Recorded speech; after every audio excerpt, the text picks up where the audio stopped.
Chapter 1023. Brando estimated his location and realized that he should be in the latter half of the valley. The secret door of the Perkins sanctum was at the entrance of the valley, which was at least 2 to 3 miles away from here. He did not know where the battle took place in the valley, but it should not be too far away. He used the communication crystal to contact Qin Yushan, but there was no reply. He felt a little uneasy, so he contacted Medisha. This time, the call went through. Brando heaved a sigh of relief. He listened to the static on the other side of the crystal, and then Medisha told him in a weak voice, "She is fine. Enrich and her brother are also here. Hippamra is still unconscious, but something happened to Madame Maynard." Brando's heart skipped a beat, and he asked what the problem was. Medisha panted slightly and said, "I'm not sure what happened, but it seems like Madame Maynard is wrapped in a cocoon." Cocoon? Brando was stunned. He heard Medisha trying to suppress the pain in her voice, and he knew that she was seriously injured. He quickly comforted the silver elf princess and asked her not to move, and said that he would be there soon. Medisha was as docile and obedient as usual. She listened to him and handed the communication crystal in her hand to Enrich. Brando then asked where they were, but the vampire princess was as impatient as usual. She told him that she saw him fall in the southwest direction, and that it should not be far away. Brando heard this and looked up at the valley. He realized that the place where he fought with Bai was in the middle of the valley. This meant that the holy cellar that was used to seal the entire valley, and there was an entrance at each end. Bai and the others entered from the other end. Brando asked Enrich to take care of the wounded, and asked a few more questions about Bai. In the end, he got the answer that Bai fell with him. He was slightly stunned and realized that the woman might have really died. He could not help but worry about Medisha's current situation. He put away the communication crystal, knowing that worrying was useless. The most important thing now was to meet up with Medisha and the others. He thought for a moment and decided to move along the stream. The terrain here was gradually lower, and the valley extended downward. After passing through the lush greenery, the stream would inevitably flow to the middle of the valley, so he did not have to worry about going the wrong way. He trod on the rocks beside the stream, and Archbishop Sidney followed at a distance of 10 meters or so without saying a word. Brando looked back at the woman and suddenly felt a little awkward. After all, she was one of the real high-ranking members of the Holy Cathedral of Fire. She had always been above everyone else, and he did not dare to treat her as a follower. He thought for a moment and decided to find a topic to talk about, so he stopped and asked, "Miss Sidney, take this opportunity to tell me about Order Fis. Although I have heard of the name of this sword in Erewhon, that's all." Sidney nodded and moved closer to him. She thought for a moment and said, "Everyone knows that Order Fis is the sword of the Flame King. 1,000 years ago, the various races that were oppressed by the Myernas fled from the Mardos Empire from Gonciato and went into exile on the Great Plains. They saw a meteor fall from the sky in the wilderness. At the place where the meteor fell, a golden sacred sword was burning in the fire. That is the sacred sword Order Fis. This is the most popular legend about the flame blade." Brando nodded. He had also heard of this legend in the Amber Sword. It was basically a bedtime story that everyone in Cruz knew, and it was also widely spread in Erewhon. However, he had also heard different versions of the story from Bosley, the master craftsman of Abes, and Saint Tossel himself. The latter two versions were much more reliable than this widespread folk legend, but this time he did not really intend to discuss the story behind it with Sidney, so he was a good listener and did not take the initiative to speak. But in fact, Order Fis is a scepter. This scepter is divided into 3 parts, and the flame blade is just one of them. Divided into 3 parts. There is also a saying that it is divided into 4 parts. This saying is not completely correct because the flame orb and the flame blade are one. The flame blade is forged with the power of the flame orb. Without the power of the flame orb, the flame blade is incomplete, Brando suddenly interrupted this sentence. Wait, what did you say? I said that without the power of the flame orb, the flame blade is incomplete, just like what you see now, Your Excellency. No, I meant the previous sentence. Sydney was stunned. The flame blade is forged with the power of the flame orb, no, even more than that. The flame orb and the flame blade are one. You mean the flame orb? Yes, Sydney looked at him and nodded solemnly. The power that is nurtured in the flame orb is the sword spirit of Orderfis. Brando's expression was a little interesting. He asked, I heard that there are orbs of darkness and orbs of ice in this world. Is there any connection between them and the flame orb? Sydney's platinum eyes flashed with a hint of doubt. She probably did not expect Brando to ask this question. She thought for a moment and nodded seriously. There is indeed such a legend. I heard that Your Excellency's sword is the Halran Gaia in the sacred stone hole. Is that true? There is such a thing, but I lost the sword earlier. I have to go and get it back later. Brando replied that there was a rumor about the sword. It said that the Golden Mane Lion Mane Beast Men launched an attack on the human world in advance to ask for the sword in his hand back. This rumor once made him extremely uneasy, thinking that he had shaken the world in advance. Of course, now it was proven that the interests involved in the Holy War of the Earth Temple were far more complicated than the bizarre rumors in the countryside. But compared to that, Brando felt that the first ending was better. The Halran Gaia in Your Excellency's hand should be after it was damaged, right? Sydney asked. Brando nodded again. Then again, if he had the original Halran Gaia in his hand, his life would be even more difficult than now. It was a sacred object that was not inferior to the Azure Lance. It was even a level higher than the mountains and rivers. After all, it was a sacred object that symbolized the earth, just like how the flame blade Orderfis was the ultimate artifact of the fire element treasure, symbolizing the supreme order of the fire element world. Wait a minute, Brando vaguely felt that he seemed to have grasped something. Sydney looked at his expression and knew that he had guessed it, so he replied, the situation of Halran Gaia is somewhat similar to that of Orderfis. It had been divided into 3 before it was lost. The Halran Gaia was taken away by a dwarf clan, and the power of the orb of the earth was sleeping in the part of the scepter. Because the scepter was taken away by Kohua in the Twilight battle, this sacred object is equivalent to being useless. The situation of Orderfis is the opposite. The power of the orb of the flame is in the part of the sword, and the scepter part has long been lost. The orb of the ice was used by sabers to forge the frost chant Sinna, but this sacred sword was also damaged in the War of the Holy Saints. Holy crap, Brando thought to himself. Could it be that he was really the legendary king of junk? Not to mention Orderfis and the Halran Gaia, even the frost chant Sinna seemed to be in his hands. Not only that, but they were all F***king broken. The king of junk, Brando felt that if he was still in the Amber Sword, he would definitely be crowned with this title by the system. It was well known that the system had no integrity at all when it rewarded players with titles back then. Rogo, the Rat Bane, was obtained by a player who killed a few more rats while farming plague rats to level up. The key point was that there were several upgraded versions of this title: Doom of the Rats, Destroyer of the Sewers. It was simply too painful to listen to.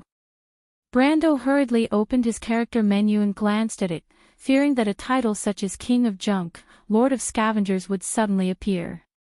Fortunately, this inexplicable system did not seem to intend to play a joke on him. While he breathed a sigh of relief, he cautiously decided not to mention it. Orderfis and Halran Gaia had already been exposed, but with the addition of the Mountain's Kin and the Frost Chant Sinna, it was a little too big of a target. It made him feel like he was a moving treasure trove. Sydney did not notice his mental activity and continued, the Orb of Light is sleeping in the divine power of Oramisol. As for the Orb of Darkness, it appeared in Cruz hundreds of years ago, but then disappeared. No one has ever seen the Orb of Wind. And legend has it that there is a natural orb, which is said to be sleeping under the ring of the world, but has never appeared in the world. These 7 orbs are in fact the cornerstones of the 7 elemental order, symbolizing the supreme power of the elements in a world. Most of them are tokens of the various elemental gods, such as Halran, Gaia, and Orderphis. I see. Brando suddenly realized that the orb of light was in the divine power of Oramisol. He had a hunch in his heart that among the 4 artifacts that the Flame King and the others took out from the 4 Holy Valley of the 4 Sages, the other 2 should be more or less related to the other 2 elemental orbs. Since the sacred artifacts of fire and earth were scepters, perhaps the sacred mark of azure and the sacred mark of wind were also part of the scepter of nature and the scepter of wind. He then asked about the details of the other 3 sacred artifacts that were taken out from the Valley of the 4 Sages. This part of the history was actually related to the history of the Holy Cathedral of Fire. When talking about the history of the Holy Cathedral of Fire, Sydney's serious face lit up. Although her expression was still serious, her narration became much smoother. She said that the people who left the Mardos Empire were not actually resisting oppression or escaping tyranny, but were criminals who were exiled by the Myrnas. She also cited the description of the Mardos Empire by the scholastic master Renkin Dever in the Millennium Chronicle in 1666 as an example to prove that the laws of the Mardos Empire were harsh. At that time, there were many kinds of banishment, and often the whole family was implicated and exiled to the glaciers or plains. The Flame King was the 2nd generation born among the refugees. When he came of age, he happened to experience the incident described in the history books where he saw a meteor fall in the wilderness. Sydney said that the incident of seeing a meteor fall in the wilderness was recorded in many historical documents. She gave the most authoritative example, the astronomical record of the empire's astrologers recorded in the year of the dragon's fear. The record described that the night was as bright as day, and there were stars in a ring, falling from the west to the east through the Lyra galaxy. The Lyra galaxy was in the east of today's wilderness of the 4 territories, and it was said that this astronomical record matched the descriptions of some later records of people who had experienced it. Sydney was, after all, an archbishop. She could recite the history of the church like the back of her hand. There was no need for her to think about it. It was as if she had experienced it herself. The vast sea of scriptures was stored in her heart, and she could use them at will. As she talked to Brando about the history of the Holy Cathedral of Fire, the gap between the 2 was finally reduced. They were no longer as silent as before, but Brando always felt that he had a teacher who spoke and acted like the holy statues in the Holy Cathedral. As Sydney narrated the history of the Holy Cathedral, she would occasionally insert the reasons and doctrines for the establishment of the Holy Cathedral. The reasons were self-evident, but Brando was not interested in these at all. He was thinking about the previous conversation. If the power in the Black Pearl was actually the blood of the god of darkness, then could the power sleeping in the other pearls also be the blood of the god of darkness? If so, then where did this pure blood of the elemental god come from, and for what purpose was it created? Was it from the hands of the cultists, or was it the legacy of the gods? Once this thought was born, it could not be stopped and spread endlessly in Brando's mind. Of these 4 sacred objects, Odorphis was obtained by the late King Gretel, the azure sky was obtained by Alanta, the sacred wind empress was obtained by Delus Saint Tassol, and the Alamizer was obtained by Alberta Fanzon. Of the 4, the first 2 were the leaders of the refugees. The late King Gretel was a human, and Alanta had half the blood of the Silver Elves. The last 2 were of noble birth and was the daughter of a noble of the Mist Elves, and the other was also the son of a noble of the Aenir. When Sydney finally talked about the 4 sages obtaining the 4 sacred objects from the 4 Holy Valley, Brando finally saw Metasha resting in the forest in front of him. "My lord." Metasha also noticed them at the first moment. Brando turned back and looked at Sydney apologetically. This archbishop had a good temper. Although he always had a straight face, he did not mind and nodded at him. Brando hurried to Metasha's side. The Silver Elf princess was somewhat agitated and tried to stand up, but because of her severe injuries, she gave up. Brando pressed the little girl's shoulder and took out a bottle of holy water to feed her. At this time, Enrich and Mephistopheles came out from behind the forest. The female vampire was also badly injured, but vampires were born with strong recovery abilities. At this time, other than the tattered armor, there were no visible wounds on her body, but her originally pale face was now as white as a sheet of paper. As Brando had already introduced Sydney and what happened over there through the messaging crystal, he was not completely a stranger at this time. Brando introduced his subordinates one by one to the Archbishop. When he introduced the two vampire siblings, he hesitated for a moment, but still said it bluntly. Sydney had already known that this was a pair of vampire sisters, but he did not say much. He only gave them an extra glance. "Where is Miss Maynold?" Brando asked again. "In the back," Mephistopheles replied weakly. The cute boy saw Brando and smiled a little embarrassedly. Because he was injured, he had to drink his master's blood to recover. Brando nodded at him, not minding his actions at all. In fact, he was quite touched when he rushed over to the holy cellar without a care for his own safety. "I want one too," Enrich also asked. "Why, you are not injured?" Brando asked in a bad mood. Did she really think that he was dessert after a meal? In the end, Enrich took out a dagger from nowhere and cut a cut about 1/2 millimeter wide on her finger. Then she looked up at him with blood-red eyes. Chapter 10:24. Brando finally managed to trick Enrich into letting him go for the time being. Then, under the guidance of Medisha, he saw the cocoon that imprisoned Amelia. The giant cocoon of light was suspended between two ancient white oak trees. It was about 11 to 12 feet tall, and it was so wide that it would take 2 people to wrap their arms around it. It was about half a person's height from the ground, and it was shaped like a spindle. Inside the cocoon, there was a vague outline of a woman. It was the female knight, Maynold. Brando looked up at the cocoon of light. He walked over and touched its surface with his hand. The soft light penetrated his palm, and the temperature from the surface was similar to that of a human body. Although the cocoon of light was very soft, it was also very tough. It was obviously not that easy to destroy. Medisha, who was slightly weak, explained everything that had happened. Enrich and Mephistopheles had walked through the same secret passage as Allium Japonicum, but they were a little late. When they came to the surface, they only saw the cocoon of light and the unconscious Hippamera. Enrich found this thing nearby.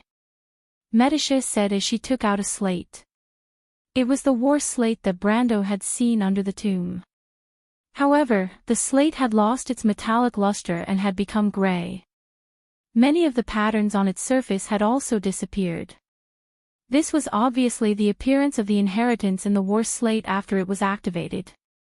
Brando understood what had happened when he saw the slate. He breathed a sigh of relief. Looking at the cocoon of light, he replied, "It seems that Lady Maynold accidentally activated this slate and obtained the inheritance on it. This cocoon of light should be the war slate's self-protection mechanism. Then there should be no problem." "No problem?" Medisha asked uncertainly. Compared to Brando, she had never understood these things. "No problem," Brando said with certainty.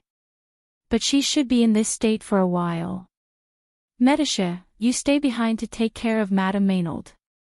I'll arrange for Enrich and the rest to stay with you. There shouldn't be any strong enemies around here. You guys should be able to protect each other." Medisha was slightly startled. She was keenly aware of the hidden meaning in this sentence. She raised her head and asked, "My lord, are you leaving?" Only then did Brando remember that he had called Medisha over midway. She didn't know about Yura's situation yet, so he explained it to her in detail. Medisha frowned as she listened.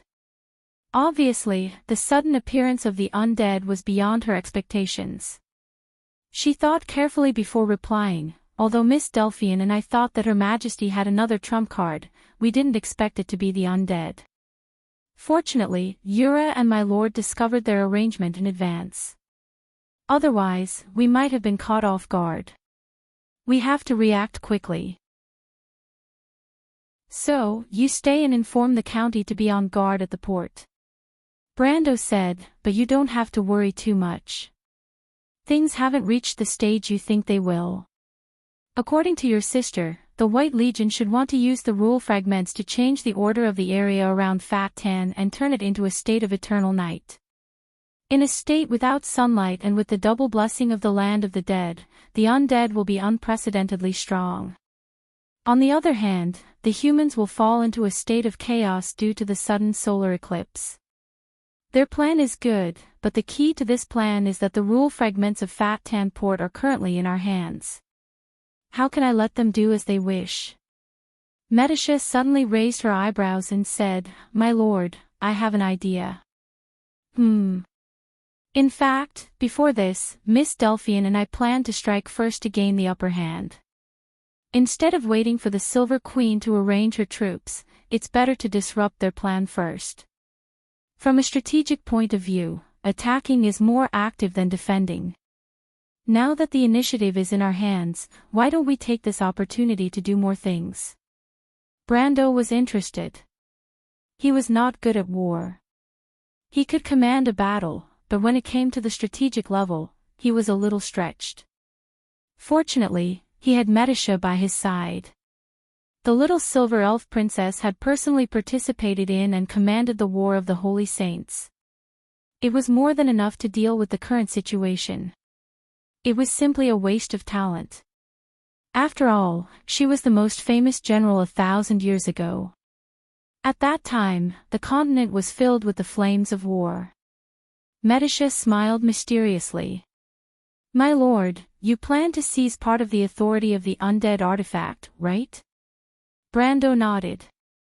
According to Yura's description, the commander of the undead army should have a part of the authority of the undead artifact.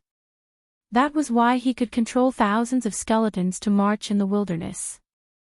These thousands of skeletons were not worth mentioning in his eyes, but he was very interested in the undead artifact. Even if it was only a part of the authority, he might be able to get something out of it. That was why he agreed to Yura's plan as soon as he heard about it. We can make the White Legions act real and then beat them at their own game. If we're lucky, we might be able to solve the current predicament at Fathom Harbor, Medisha replied. Brando understood the little silver elf princess's plan. He raised his eyebrows slightly and thought about the feasibility of this plan. The more he thought about it, the more he felt that the chances were higher. He could not help but feel a little excited. He took a deep breath and said in a low voice, If that's the case, we have to be careful of the leak of information first.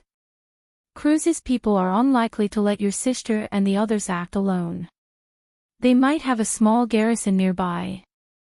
I have to go and deal with these people. Medisha nodded and asked, My lord, will you be fine by yourself? Do you need me to go too? Or do you want to call Mr. the Shire? Brando shook his head. The Shire will leave him at the harbor. You and Hippamra have both come out. I have to leave someone at the harbor in case of an emergency. As for you, stay here and recuperate. This is the Lord's order. But I've already used the holy water. My wounds have already healed. I'm just a little weak at most. Although I can't fight, I can still use my planeswalker's authority, Medisha argued weakly. Speaking of injuries, Brando could not help but look at her chest. The originally shocking wound had indeed gradually healed under the powerful effects of the holy water. Now, under the tattered armor, there were large patches of snow-white skin and seductive curves that had just begun to develop. Brando coughed and was immediately embarrassed. Medisha finally noticed that her lord's expression was a little strange. She looked down and immediately blushed. She bit her lips and hurriedly covered her exposed body with her hands. If it were anyone else in this situation, they would inevitably be angry. However, Medisha, with her usual temperament, could not say anything. The atmosphere between the two was a little awkward. After a while, Brando muttered, "Don't worry, my little princess. I've already made arrangements. I won't joke about Yura's safety. You should understand." Medisha grunted in response. But after a while, she was still worried and whispered, "Why don't we bring Enrich along? She can still fight." Brando still shook his head. "No need. You and Mephistopheles can't fight. Hippamra is also unconscious. Only Enrich can fight. I'll only be at ease if she stays here." After that, he raised his head and looked in the direction of the other entrance of the valley. Madara's skeletons should have come from that direction. Cruz's people shouldn't be too far away. Medisha also looked at the other entrance of the valley. The verdant valley reflected the intoxicating green under the sunlight. She suddenly said, "Maybe there's someone who can help you, my lord." "Who?" Brando turned his head. "That skeleton. Don't tell me you've forgotten about it, my lord." "Crot. It's still alive." Brando finally remembered the poor creature and asked in surprise. "Yes, and Sir John Lorison also wants to see you." Brando was stunned and then nodded. The two fell into silence for a while. It seemed that they both knew that there was a problem that they had not yet asked, but they were both worried about each other's feelings and did not want to take the initiative to speak. After a while, Brando said faintly, "Medisha, your sister, I already know." Medisha shook her head hard. "Say no more, my lord." Brando looked at the silver elf girl. Medisha lowered her head and did not say a word. It made him feel a little uneasy. "Is it really nothing?" Medisha was silent for a while. Then she said, "After the silver elves die, they go to a place called Alfheim. It is a sacred and peaceful valley, the Holy Silver Valley. It is the spiritual home of the silver elves. One day, I will see my sister, father, and mother there. They just reached that beautiful paradise before me. Although it sounds beautiful, I hope that Medisha can stay by my side forever and live in this world." "My lord, you really don't know how to comfort people." Medisha almost laughed. "Besides, my lord will also grow old. One day, I will leave my lord. That's fine. When the time comes, I will accompany you to that Alfheim." "That won't do. That is the holy land of the Silver Elves." "My lord, you are a human. You can't enter." "That's not necessarily true. I am a planeswalker. Can't I travel through planes?" "You are too stubborn, my lord." This was the second time that Brando saw the undead of the Templar Knight. It lowered its head and sat under a towering white rock. It seemed to be in deep thought. The end of its long cloak dragged to the ground. It was a poignant red, as if it was the end of a hero. A rusty sword was inserted in front of it. A beam of golden sunlight shone down from the treetops and shone on the hilt. The gems on the hilt shone brightly, as if they were telling a story from before time had passed. Sir John Lorison sat behind the sword. Its injuries seemed to have almost recovered, at least on the surface. However, the golden flames in its eye sockets were much dimmer. "You are here, young knight." Sensing Brando's arrival, Lorison raised its head. On its deeply sunken skull, the golden crown shone brightly. "I am not a knight." Brando showed the Halran Gaia that he had found with great difficulty. "I am a warrior, a swordsman, but not a knight. It's all the same. With the passing of life, time has a different meaning in my eyes. The knowledge of the past no longer binds some eternal meaning." The undead replied, "In my eyes, a knight is not an identity, but a symbol of nobility.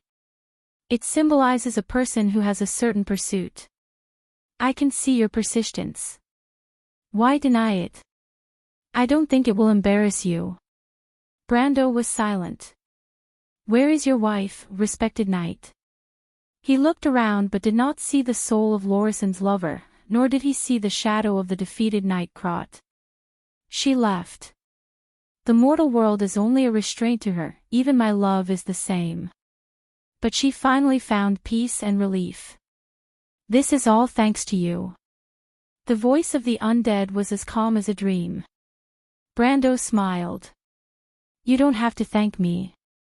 I didn't do it without purpose. Besides, the result is not bad. Your protection finally has meaning. I am also leaving, the undead replied. I can feel a voice calling me. My soul is about to return to eternity. This world presents a variety of meanings in front of my eyes at this moment, and I can't help but recall my own era. In that era, Cruz Valley was evergreen, and the green fields were like a dream. We could pursue our beliefs and dreams to our heart's content. Brando quietly listened to Lorison talk about his past, like an old man who was about to die, slowly telling the story behind the dust of time. The young knight, the shining faith, the setbacks and resistance, and even the lifelong protection. What supported such a faith in silence was a shining will. The undead quietly finished the story, then raised its head and looked at Brando with its eyes that pulsed with golden soul flames. I am about to leave, but before I leave, I will give you a gift, the undead said slowly. Please come to my side, young knight. Brando was slightly stunned and looked at Lorison in surprise. The undead met his gaze calmly and did not reveal any malice. Brando hesitated for a moment, but still walked in front of Lorison. The undead suddenly stood up and stretched out its bony hand to pull out the sword from the ground, but it did not make any move to attack. Brando was stunned for a moment and then relaxed. The undead raised the sword high and then gently put the tip of the sword on Brando's shoulder. Do you know the meaning and weight of glory, young knight? It will be by your side for life, the undead replied in a loud voice. I don't have anything else, only some of the insights I had when I was alive. These memories of the past have long lost their meaning to me, but I hope they can be of help to you. With these words, Brando suddenly felt that the scenery around him dissipated like sand in the wind, and a solemn holy sound came from all directions. He looked up and found that Lorison's undead was nowhere to be seen. He was alone in the center of a temple, kneeling on one knee. There were huge floor-to-ceiling rose-colored windows on all sides, and a pure white beam of light shone down through the gaps in the empty vault above his head and fell on the ground beside him, forming a huge spot of light in the darkness. It was impossible to see clearly in the darkness. It was as if there were rows of long benches in a church, and it was unknown if there were people sitting on them. Waves of whispers came from all directions and gathered together, buzzing as if they were discussing, or as if they were watching from the sidelines. Brendel suddenly understood that this was a scene that the knight's soul had experienced before, and it was probably one of the few scenes that left the deepest impression in his life. But as time passed, the originally clear memories became blurry. The audience in the holy cathedral was like a photo that had been washed away by water. It had faded to the point that there was almost no trace left behind. But everything that happened in the center of the holy cathedral was forever engraved in his memory. This was the inheritance, the knight's beliefs and ideals. Lorison intended to give his most important things to him. He had received all of this on the same occasion, and today he was returning the power that belonged to the knight in the same way. In the Amber Sword, this was also a rare opportunity that could not be forced. The skills that these heroes had mastered were far from those that could be found anywhere. The key was that after incorporating personal understanding and perception, most of these skills were unique. Brando never dreamed that he would accidentally trigger a hidden quest. He did not know if he was becoming less and less sensitive to things in the game, or if he had been too assimilated by the world. If this quest line had been in the past, he would have noticed it long ago. The moment Lorison's undead appeared, he probably should have noticed it, but he did not. Until now, everything was as if it had happened naturally. He saw a ball of bright white light appear in front of him. He could not see the face of the figure in the white light. It was as if there were many faces overlapping. Some of them were familiar to him, some of them he had even seen before. However, there were also some that he was unfamiliar with and had never seen before. These familiar and unfamiliar faces overlapped with each other. They opened their mouths together and recited something in a common voice. When Brando heard this voice, he seemed to have heard it clearly, but it also seemed to be a buzzing noise in his ears until pieces of memory flowed into his mind. The glorious night stood on the hill. Banners like a forest, cheers like a tide. The sword held high shone with a cold light. Brando seemed to see himself in it, and also saw Lorison's life. Then he naturally understood the origin of this skill. The layers of illusions in front of him suddenly disappeared, and the emerald forest returned to his vision. He was still standing under the huge white rock, and the forest was still green like a dream. Lorison's sword was still quietly inserted in front of him, but the undead of the night was long gone. Only the afternoon sun shone warmly in the forest, embellishing the meadow with spots of light. A long cloak lay on the meadow, carrying the breath of its owner when he was alive. It was as dazzling as blood. And only a monotonous voice echoed in Brando's mind, received the secret skill of the Templar Knight, divine baptism. He pondered for a long time before silently picking up the cloak on the ground, and then gently covering Lorison's sword with it. Then he pulled out Halran Gaia and carved a line of flying words on the rock with the tip of the sword. This is the tomb of a knight. His life protected love and faith. His loyalty and ideals may not be known to the world, but the valley is evergreen, and his faith is everlasting. Chapter 10:25. There was a small human encampment at the northern side of the valley. The encampment was in an open space surrounded by ancient trees.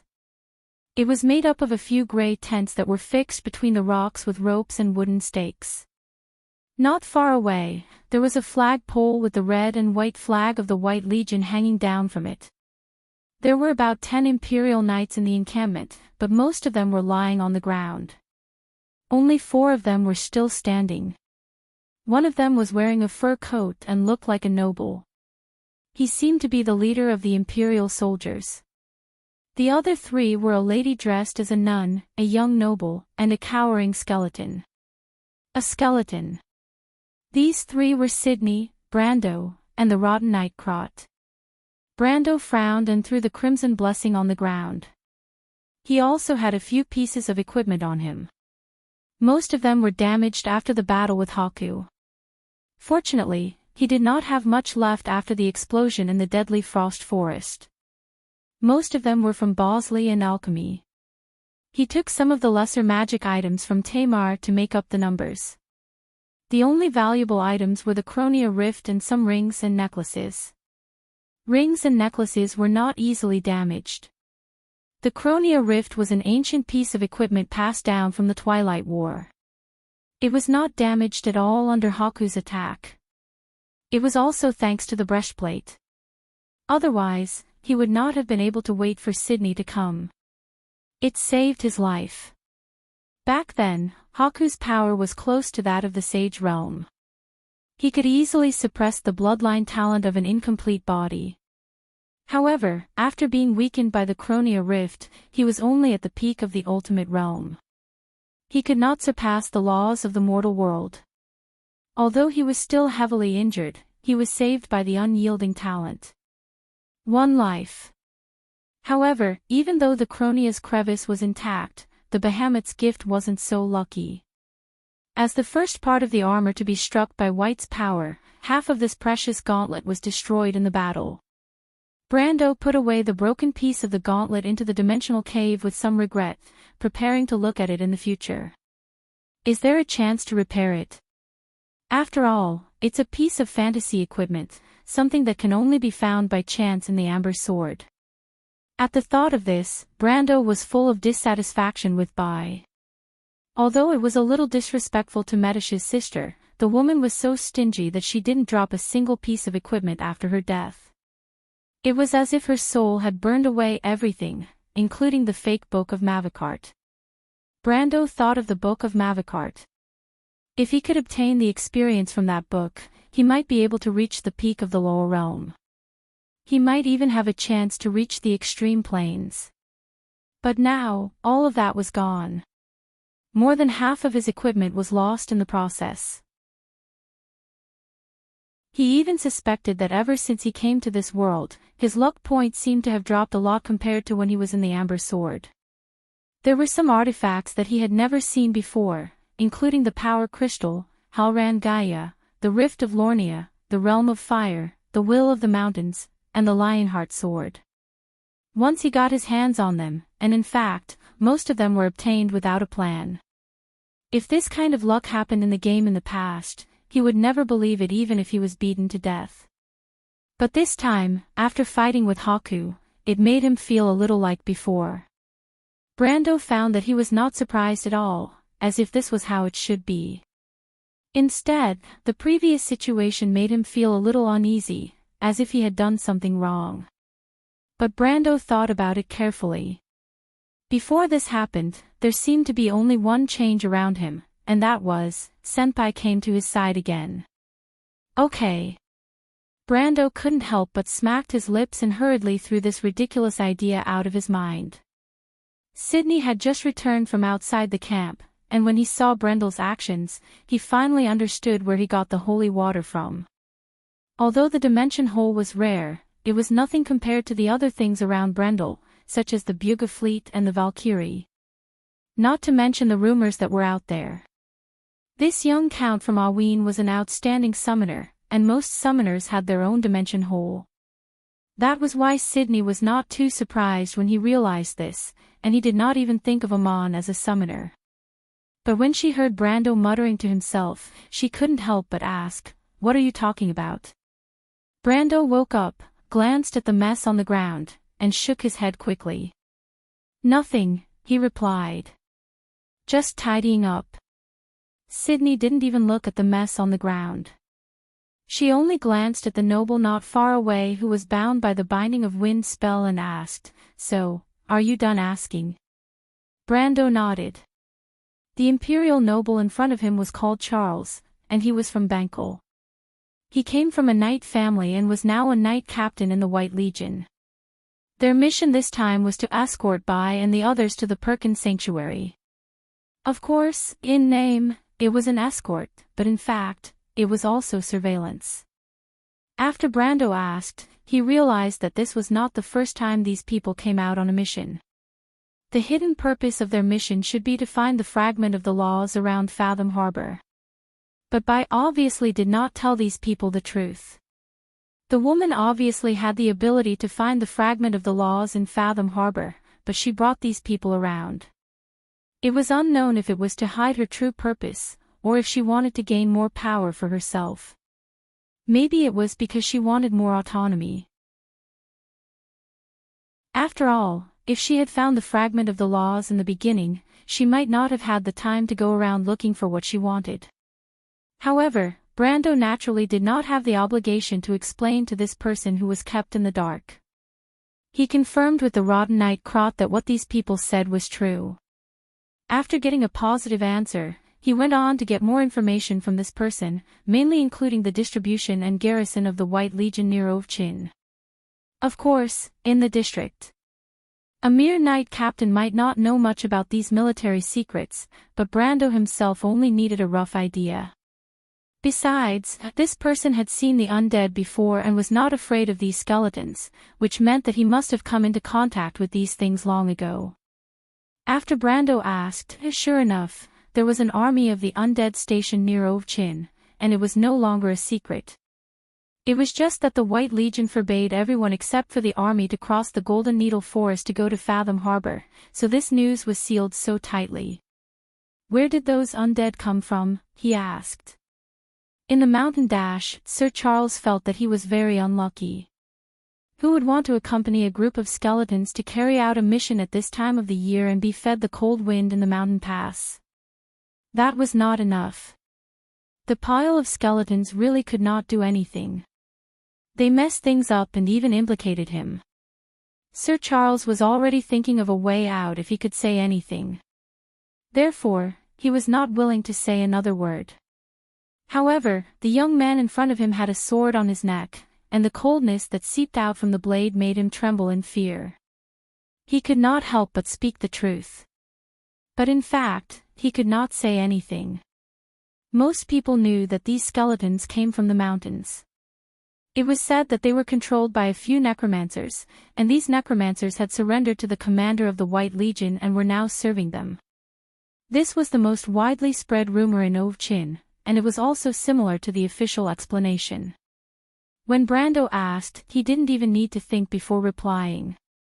Brando patted this guy's neck with the blade of his sword. Looking at his pale face, he could not help but sigh. It seemed that the nobles of the Empire and Erewhon's nobles were similar. Other than the hot-blooded young people, the slightly older ones were already in cahoots with such vermin. This was the worst era, but it was also full of opportunities and challenges. Because the Dark Empire in the East and Cruz had begun their reforms in this era. If Erewhon could stand firm at this time, he might be able to find his own way. As long as there was time, there was still hope. However, Charles's words also confirmed his expectations.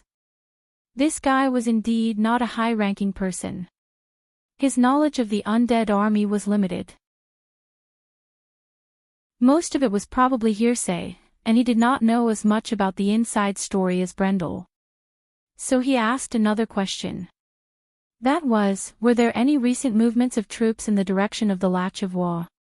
He did not expect to have an unexpected gain this time. He keenly noticed that Charles trembled, and almost subconsciously understood that this guy definitely knew something. After some questioning, of course, it was still the sword. After a good intimate contact with Halran Gaia's neck with Sir Charles, the imperial noble finally opened his mouth. He did not know if he did not ask, but after asking, he found out that this guy actually had a younger brother who happened to be in the army that was transferred. There was no doubt that this knight's younger brother was also a guy who did not keep his mouth shut. Although he was only the outermost guard in this operation, he had a rough understanding of the situation of this transfer. 1. A total of 64 knights, 3 knight captains, escorted a necromancer to Boom. As for the route and some details, they did not know anything, which was also in line with the other party's identity and status. However, Brando did not need these things, because Yuta had already discovered this undead army. As for what the necromancer was, Brando knew very well in his heart. There was no need to use the mouth of an outsider to repeat it, and these things that Charles said were completely enough. What he was most worried about before was the strength of the escorting knight. The highest combat power that he could mobilize now was his teacher Mephisto. The strength of the ultimate realm sounded very terrifying, but there were only 3 to 5 in the Empire. In addition to Vala, there was also the head of the Holy Knight Regiment, David, and the chief of the Empire's Royal Guard. The last one was the commander of the Red Army, the strongest of the Empire's 4 sword saints, the Red Sword Saint, Duke. These people's political leanings were all loyal to the Imperial Party, and it could be said that they were loyal to Constance to the death. Not to mention that the woman had now subdued the witches, and the Supreme Realm powerhouses, including the Queen of Witches, had already surpassed the Scarlet. Including Ashgiali, the number of witches had almost doubled. These witches came and went like ghosts. Before he could confirm their location, he would not dare to let the Ash Sword Saint leave Faden Port. Moreover, there were also the Mountain people, the Senia people, and the remnants of the Myrna people. He was not surprised that 1 or 2 Supreme Realm powerhouses would appear in seclusion from these ancient races. Because of this, he had to be careful. Excluding Mephisto, the highest combat power that he could mobilize was actually the Valkyrie and Brunhilde sisters. However, although they were of the ancient troop class, their current strength was actually limited. In terms of combat power, they were probably slightly weaker than him. If they worked together, it would not be easy to deal with a real Supreme Realm powerhouse. In that case, they would only have a slight chance of winning if they only had a prearranged sneak attack. However, if they were to face it head-on, they would most likely lose. However, since the other party only had 64 official knights and 3 knight captains, things would be simple. According to the standard of the White Army, the official knights were only at the middle to lower gold rank. The knight captains were probably similar to this guy in front of him, at most at the peak of gold rank. Even if there were a few outstanding ones who had reached the elemental awakening stage, they would not be able to do much. Even if they were elementalists, he would not take them seriously. Even if they were elementalists, so what if they were elementalists? He was sitting on the time and space elements, and had experienced several realizations between life and death. He had also come into contact with the sage domain, and even things like the power of existence. In the realm of elementalism of truth, unless there was someone who had mastered the same level of elementalism as him and had the same experience as him, he would not be able to defeat them. What was there to be afraid of? He might be able to kill those half-assed elementalists or even elementalists with elementalism of truth. Having figured this out, Brando turned the hilt of his sword and directly knocked the guy out, so that Sir Charles, who had been scared to the point of collapse, was finally blissfully unconscious. Then he turned to Sydney and said, "Miss Sydney, since we are already allies, I am about to go to war with Her Majesty the Queen. As an ally, I will not hold back. There are some things I may need to entrust to you right away." Sydney nodded, acquiescing to this relationship, and asked, "Please go ahead." Brando explained in detail, and the Holy Maiden of the Leo Palace listened silently, but occasionally nodded. Time passed quickly, and suddenly there was a clear chirp of a bird in the valley. Brando raised his head and looked in that direction. He recognized that it was the voice of a cuckoo. There were many such birds in the Metz area, and in the Lac of Voix, there were even many white cuckoo birds. The tailed cuckoo, the mountain people called it a divine bird, but there was no such beautiful little creature here. He silently took out 2 communication crystals, and after activating them separately, he whispered to them, "The Shire, Yute, P.S., I'm a little jammed today." Chapter 1026. All right, I understand, my lord. You can rest assured that there will be no problem at all if you leave it to me. What, screw up? How could that be? I have followed you for such a long time, you can't still not trust me, right? Is that why? No, no, no, I will never quarrel with Miss Delphian. I am a true gentleman, how can I quarrel with a beautiful lady? Last time was just an accident. All right, my lord, I understand. He's just as heartless as Darius. The young wizard muttered to himself as he took the communication crystal away and raised it high. The light from the sun above the sea shone on the crystal through the arched window of the tower, reflecting a dazzling light that was intoxicating. He narrowed his eyes slightly. Although it was just an unusually ordinary thing, it had its moments of beauty and dazzling brilliance. Just like this tranquil bay, under the ordinary day after day, it contained the most valuable thing in the world. When people lost it one day, it would be too late for regrets. Those ordinary but real days would be people's most precious memories. The Shire silently looked at the sparkling golden bay, as if to firmly remember this moment in his heart. He turned around. Behind him was the narrow space of the tower. There was a desk covered with magic scrolls and star maps. On the corner of the desk was a crystal ball and a small toy, a metal disc that was bound by a breeze, blowing a few feathers up and down. Behind the desk was a wooden bed and 2 rows of bookshelves. The bookshelves were stuffed with parchment scrolls and books in a disorderly manner. From afar, it looked like a garbage dump. And an unmanned brush swept back and forth on the bookshelves, constantly driving spiders and other insects out of the corners. They fell to the ground and then quickly crawled away. Mordenkainen and a few others were still standing in the room. These were the apprentices who had followed him since the beginning. They were now official wizards, and the best among them had even touched the threshold of the Gold Realm. Stepping into the Gold Realm was the most critical juncture for wizards. After entering the Gold Realm, the world of wizards would be wide open. As long as there were no accidents, there was a great chance to set foot in the world of elements. Unlike the swordsmen who were stuck outside the solid wall of elemental energy, many wizards spent their whole lives wandering outside the door of gold, and in the end, they achieved nothing. However, in his batch of students, there were many talented people who stood out and began to touch this mysterious field one by one. The Shire could almost smell the breath of magic in the air.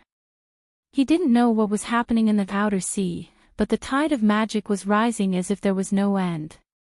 The magic factor in the air of Wone had exceeded the richest concentration in 1,000 years. In this week, many babies born in Fat Tan Port had shown the bloodline of magic talent.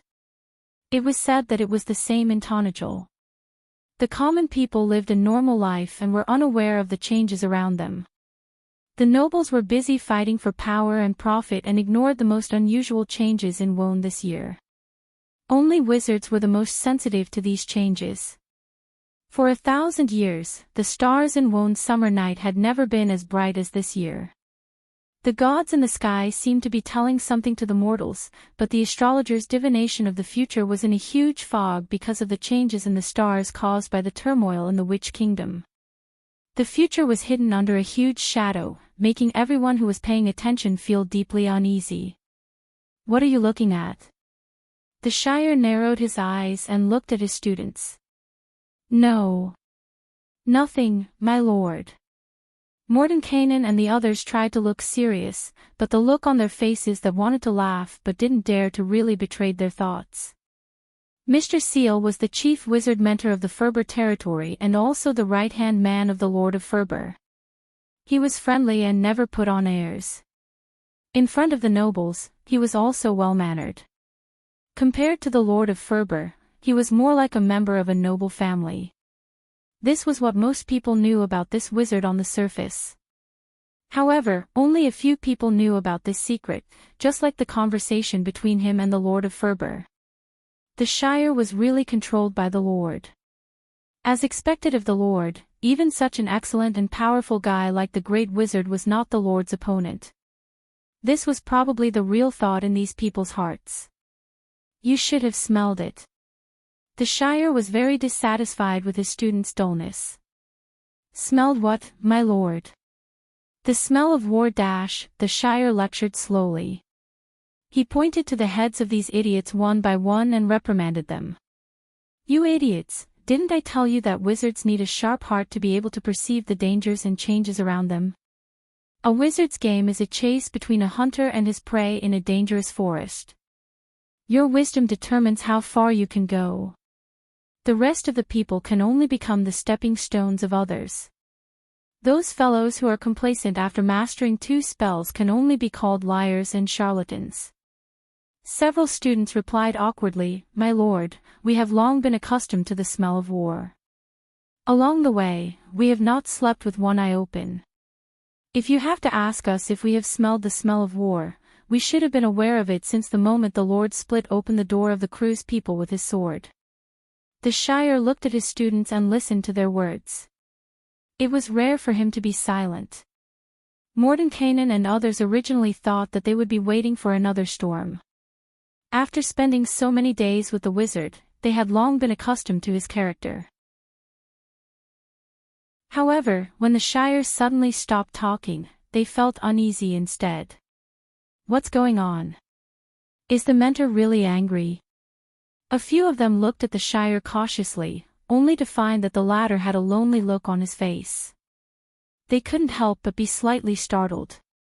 The Shire shook his head. "Forget it. You won't understand even if I explain it to you. You can just live like this foolishly. Isn't that a kind of happiness? But remember this day well. I'm afraid that from now on, there will be no more sparkling waves in the open sea. There will only be endless storms and showers left. Mordenkainen and others were a little confused. They asked uneasily, "My lord, are you feeling unwell? If the Lord scolded you, please don't take it to heart." The Shire was almost angered to death by these idiots. He waved his hand impatiently. "Shut up and get out of here. Go and inform Miss Delphian that I want to see her." "My lord.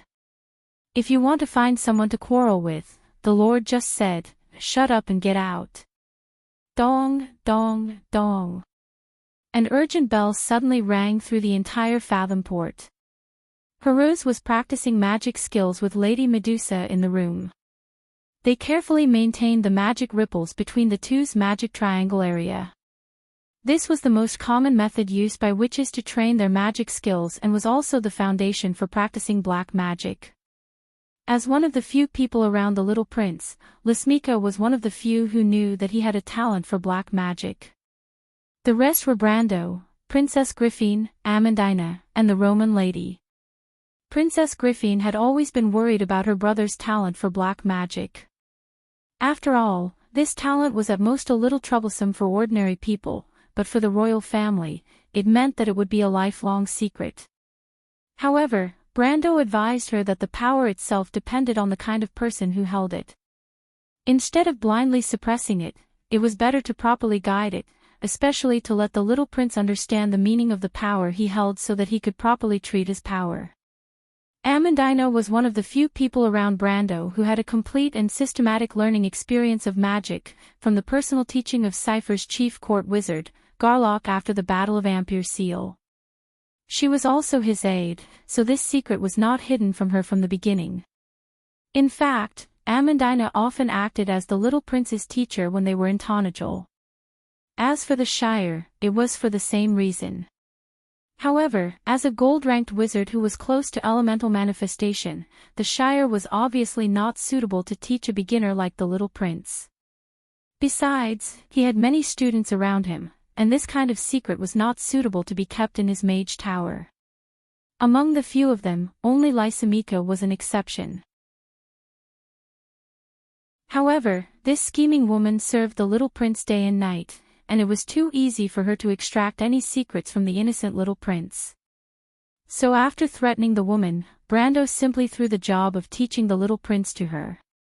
At least this woman had an outstanding mind and was cautious. This job, which required keeping secrets, was just right for her. Besides, at least so far, Brando had not found anything unusual about her. When they reached the third stage of this magic practice, a small fluctuation suddenly appeared, and then the magic ripples between the two instantly disappeared without a trace. Hearse blushed a little and hurriedly apologized. "I'm sorry, I was distracted." Lysimika listened to the rapid sound of the bell coming from outside and smiled. "It's okay, don't worry about it.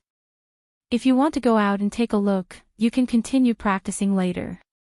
Hearse nodded vigorously. He had been disturbed by the sound of the bell for a long time. Although he was well-behaved and obedient, he was still a child after all. He was very curious and wanted to go out and see what was going on. Medusa narrowed her eyes as she watched the little guy rush out of the door. Then she raised her head and glanced outside with her prismatic pupils. "The changes in the outer sea have already affected the surface world. I don't know how much longer it will take," she muttered to herself as she looked out the window at the panicked scene of the whole city and the panicked crowd on the streets. She lowered her head, and a bright gemstone appeared in her hand at some point. The gemstone was shining brightly, and it seemed to be nurturing a deep blue brilliance inside. In just a moment, Lysimika closed her palm and put the gemstone into her palm. The dazzling brilliance seemed to only exist in the room for a moment before it returned to darkness. She sighed faintly. "Ashtip, Eaton, my God, Tiamat." Hearse ran out of a long corridor, and before he walked out of the door, he first saw a young lady running out of the door in another direction. He couldn't help but widen his eyes and hurriedly shouted, "Miss Roman." The merchant lady seemed to be startled and hurriedly looked around with a guilty conscience. When she turned back and saw the little guy, she immediately raised her eyebrows and said, "Hearse, why did you run out?" Hearse was suddenly at a loss for words. He even forgot to mention that the other party didn't respectfully address him as His Royal Highness. Lady Lysimeka agreed to let me out. For safety reasons, Brando did not arrange for the little prince to stay in the Baron's castle.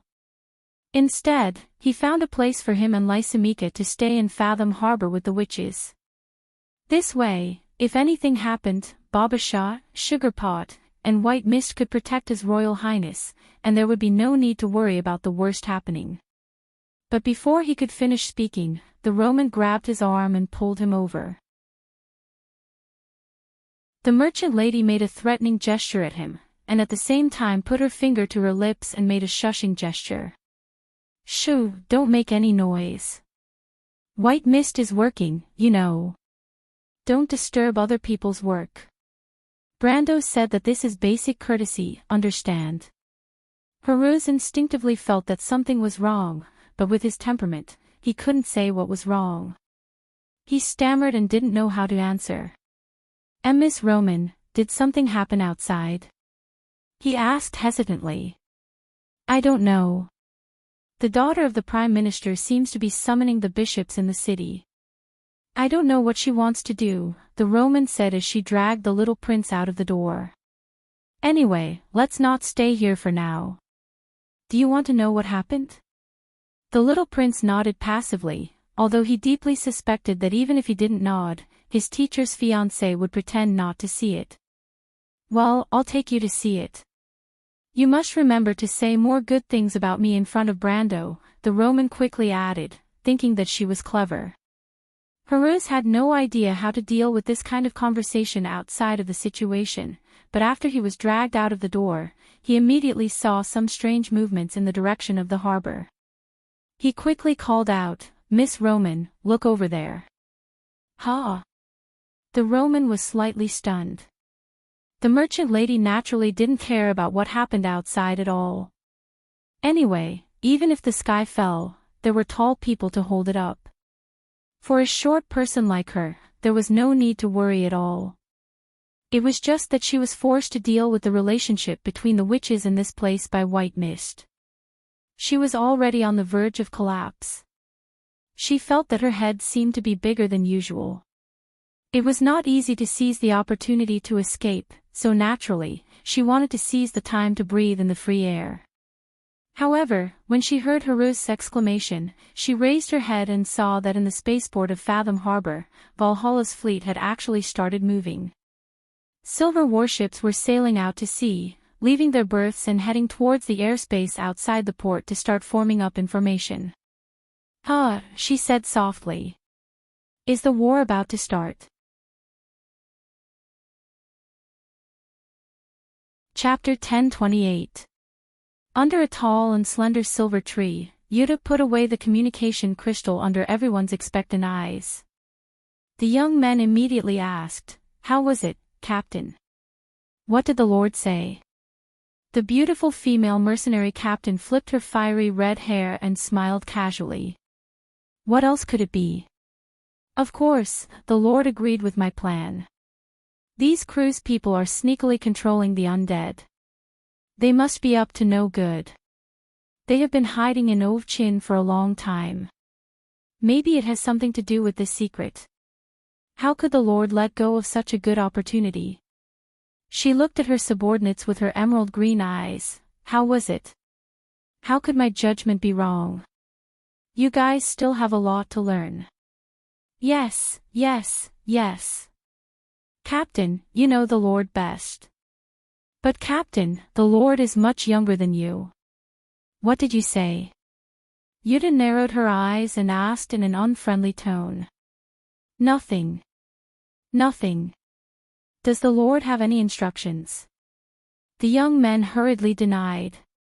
Yuta snorted from her nose and replied with a serious face, "The Lord gave us the task to delay these cruise people. It is best not to let them pass through the Golden Needle Valley before evening." "Wow, this mission is not easy. This is an army. How can we hold them back with just the few of us?" One of the young magi exclaimed exaggeratedly. But this is not an ordinary army. In fact, this army is controlled by only a few people. The lowest level skeleton soldiers have no intelligence. They can only follow orders instinctively. The young knight called Mare thought carefully and said, "So we only need to delay the people who control these skeletons." That is not simple. The young wizard shook his head and pointed out the problem. There are dozens of knights. Each of them is strong in martial arts. Except for the captain, who dares to say that he can challenge any one of them one-on-one. Not to mention that they have more people than us. Taking a step back, the other commanders aren't fools either. When have you ever seen an army that needs to stop and wait for the scouts to finish fighting? As long as they send a portion of their men to drive us away, the army can still continue to advance. These words were quite reasonable, and the other young knights all nodded their heads in agreement. Janna also frowned. The beautiful female mercenary leader originally wanted to show her identity and lure the other party to drive them away to delay time, but now she realized that there seemed to be a loophole in this plan. She had thought of the problem too simply. The number of Kurlut's knights on the other side was not many, but they were several times more than them. It was completely possible to divide a group of people to drive them away. How about this? Mare's eyes suddenly lit up. He waved his hand to let the others focus on him. "We can scare them." The young magus snorted and shook his head, scared. "Mir, I can forgive your ignorance since you haven't systematically studied wizardry, but you should know that these low-ranked undead without intelligence are immune to fear." "Shut up." Yuta could not stand this subordinate of hers anymore. She reached out and hit the back of his head. "Mare was born in Viro. He knows more about the undead than you do. Listen to him." Mare looked at the young wizard who was holding his head and looking at him innocently. He smiled kindly and continued, "Crew is right. If this army is the undead of Madara, it will be difficult for us to scare them. But the ones controlling them are the crew's people." "I understand," the young wizard interrupted. "You want to scare those who control the skeletons. If that's the case, it will work. But you should have explained it earlier." He wanted to continue, but Yuta glared at him fiercely. He could only reluctantly swallow the second half of the sentence back into his stomach. Yuta turned her head. "Mare, tell me, what is your plan?" Mare nodded and took a step back. He picked up a few stones and placed a simple map on the ground. He was a top student of the Royal Knight Academy. Making a temporary battle map was not difficult for him. In just a few moments, a simple map of the Golden Needle Valley appeared in front of everyone. The young wizards were stunned. Even Yuta could not help but touch the tip of her chin. She was a little envious. "Sigh, I want to go to the Royal Knight Academy to further my studies. But I don't know if the princess will accept me." Mir chuckled. "I remember when I was in a war history class, the famous general of Kurlutz, Marshal Raphael, once said that there are two types of hunters with the sharpest senses on the battlefield. The first type is a veteran general who has been through hundreds of battles and has an incomparable wealth of experience. This type of person can accurately sniff out an opportunity through the abnormalities of the ever-changing battlefield. The so-called drill book is nothing more than the essence of the veteran general's lifetime of experience. It can be said that it's a kind of shortcut method, but for someone like the commander who has real experience, it's useless." "Wow," the young wizard exaggeratedly gave Mare a thumbs up. "Mare, you are really good at flattery. But you probably don't know that our commander's best skill is to escape. Oh, no, to turn around." Seeing Yuta's increasingly unfriendly expression, Crew quickly changed his words and tried to change the topic. "By the way, what is the second kind of person that Marshal Raphael mentioned?" Yuta was about to make a move, but when she heard this question, she could not help but feel a little curious. She knew that she was not a military genius. The only reason she walked the path of a mercenary was to make a living. That was why she decided to settle down after meeting Brando. In fact, sometimes she could not help but wish that she did not have so much trouble in Abes. If it were not for Brando's kindness and the fact that he was the descendant of Darius, she might have chosen to leave long ago. Being an ordinary person was not a bad thing. It would be even better if her sister was still around. But the moment she put on the knight's armor, Yuta realized that she actually had a little ambition in her heart. Among the people around Brando, apart from the oldest group of war veterans, she was one of the oldest. Compared to the young people of the White Lion Guards, she was even more so. Perhaps it was because she felt the vitality of her youth from these young people that her heart settled down again. She was willing to accept the position that Brando had promised her. But she also understood that she came to this step not because of her ability, but because of the choice she made in Ab's castle. Although Brando was a kind and soft-hearted person, she could not shamelessly take advantage of her seniority. But whenever there was an opportunity to learn, she could humbly ask for advice. This was also why she valued the opinion of a young man like Mare. Yuta was clear that Brando valued this batch of graduates from the Royal Knight Academy.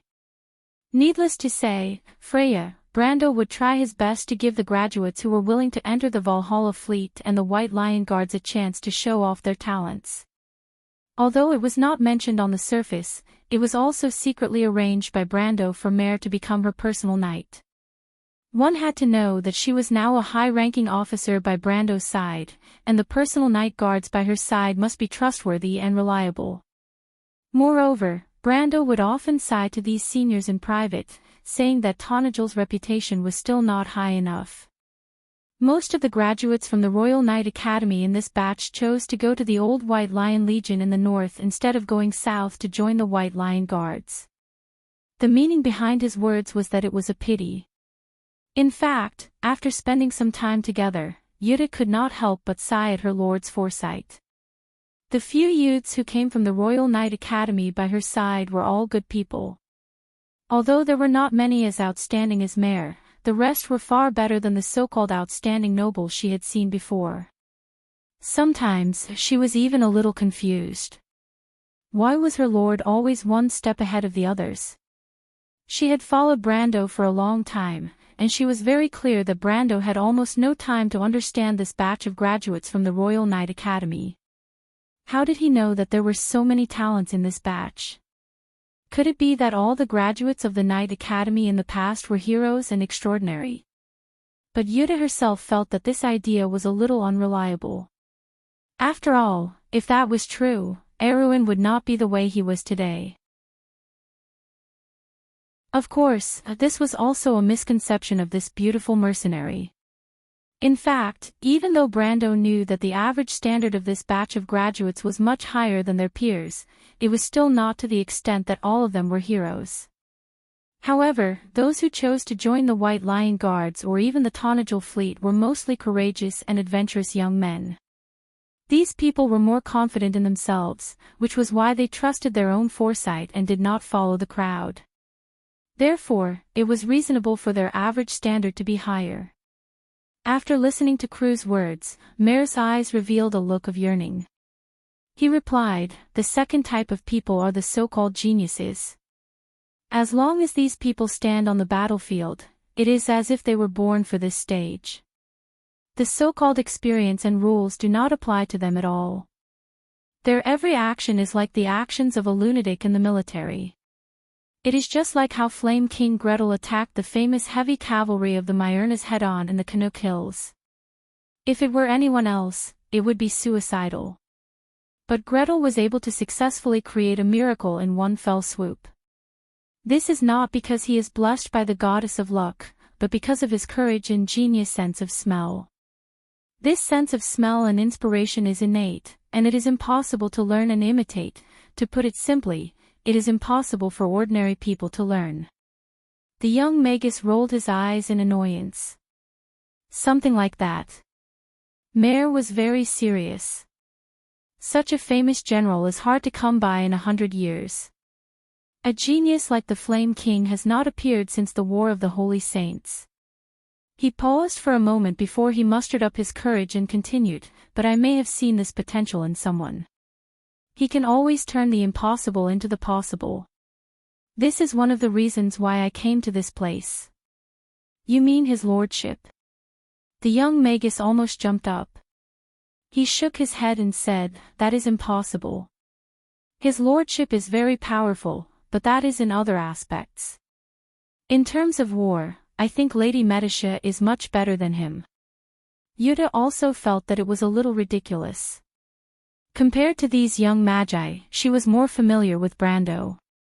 Of course, she knew that her lordship was very good at commanding small-scale battles. Of course, that was only in her opinion. But in terms of large-scale battles, perhaps his lordship's foresight was always very good, but compared to the Flame King, he was still a far cry. He was the most talented person born 1,000 years ago. Among the 4 sages, Gretel's background was the most ordinary, but his achievements were the highest. The strength of the other 3 sages was about the same. Alanta was slightly stronger, but compared to the Flame King Gretel, she was still a far cry. Saint-Tassel the Wind Empress was the most confident in her swordsmanship, but she had to admit that Gretel's talent in swordsmanship was unsurpassed by anyone in the past 1,000 years. In terms of military command, he left the other 3 sages in the dust. Alanta did not know how to command at all, and Fanzan was not far behind. Although Saint-Tassel had the ability to command, it was limited to that. In the fierce war 1,000 years ago, there were only 2 main characters who participated in the battle. One was the Flame King Gretel, and the other was the Silver Elf. These 2 protagonists perfectly interpreted Raphael's words. Mare saw that the others clearly did not believe him, but he only smiled faintly and did not refute. These days, he got along well with his companions and his immediate superior, Yuta. He did not want to argue with his colleagues over such trivial matters, not to mention that they had important matters to attend to. Seeing Mare's expression, Yuta seemed to have reacted. She shook her head and said, I didn't expect you to think so highly of his lordship. Well, Mare, do well, I will recommend you to his lordship when I have time. Really? Of course. Yuta was very dissatisfied that her words were questioned, but for now, let's talk about your plan. The young knight did not seem to notice that the female mercenary's pride had been hurt. He was a little excited and pointed at the stone on the ground.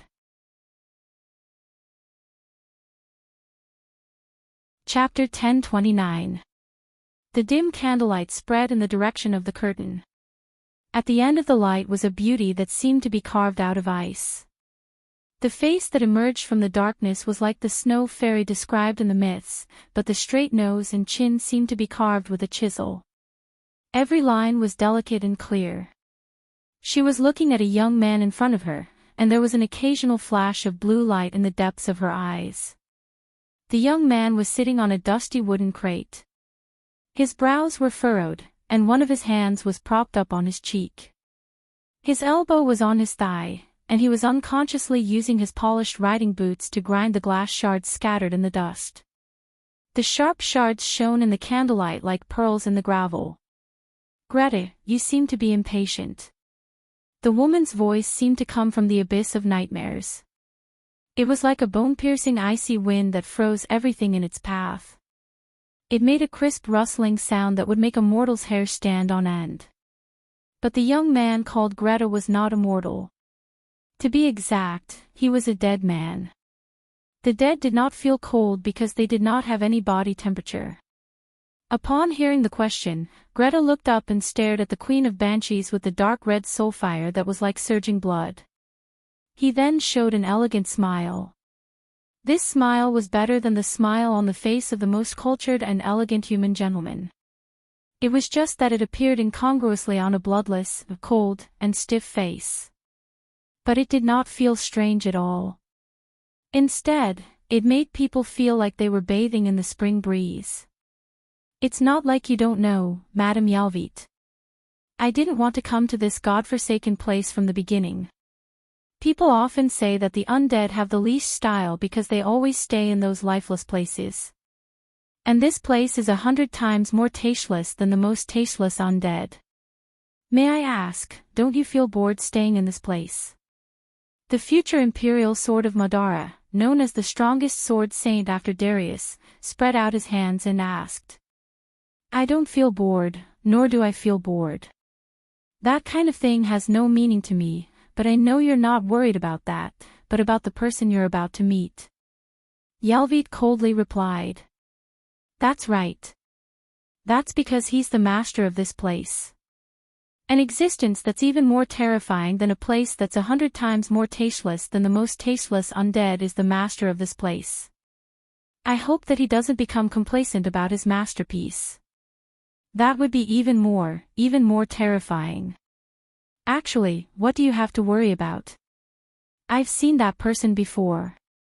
Before he died, we met once. At that time, he was also immortal, but his bloodline was more noble. He was a Myrna, that's all. How many years have you lived, lady? I thought you should ask, how many years have you been dead? Alright, just pretend I didn't say anything. The young man had no choice but to ask, have you really seen that person? Yalvit nodded. About 1,200 years ago, I met him once in the Yas Bay. But at that time, we were both in a hurry. I know who he is, but he doesn't know who I am. How was he at that time?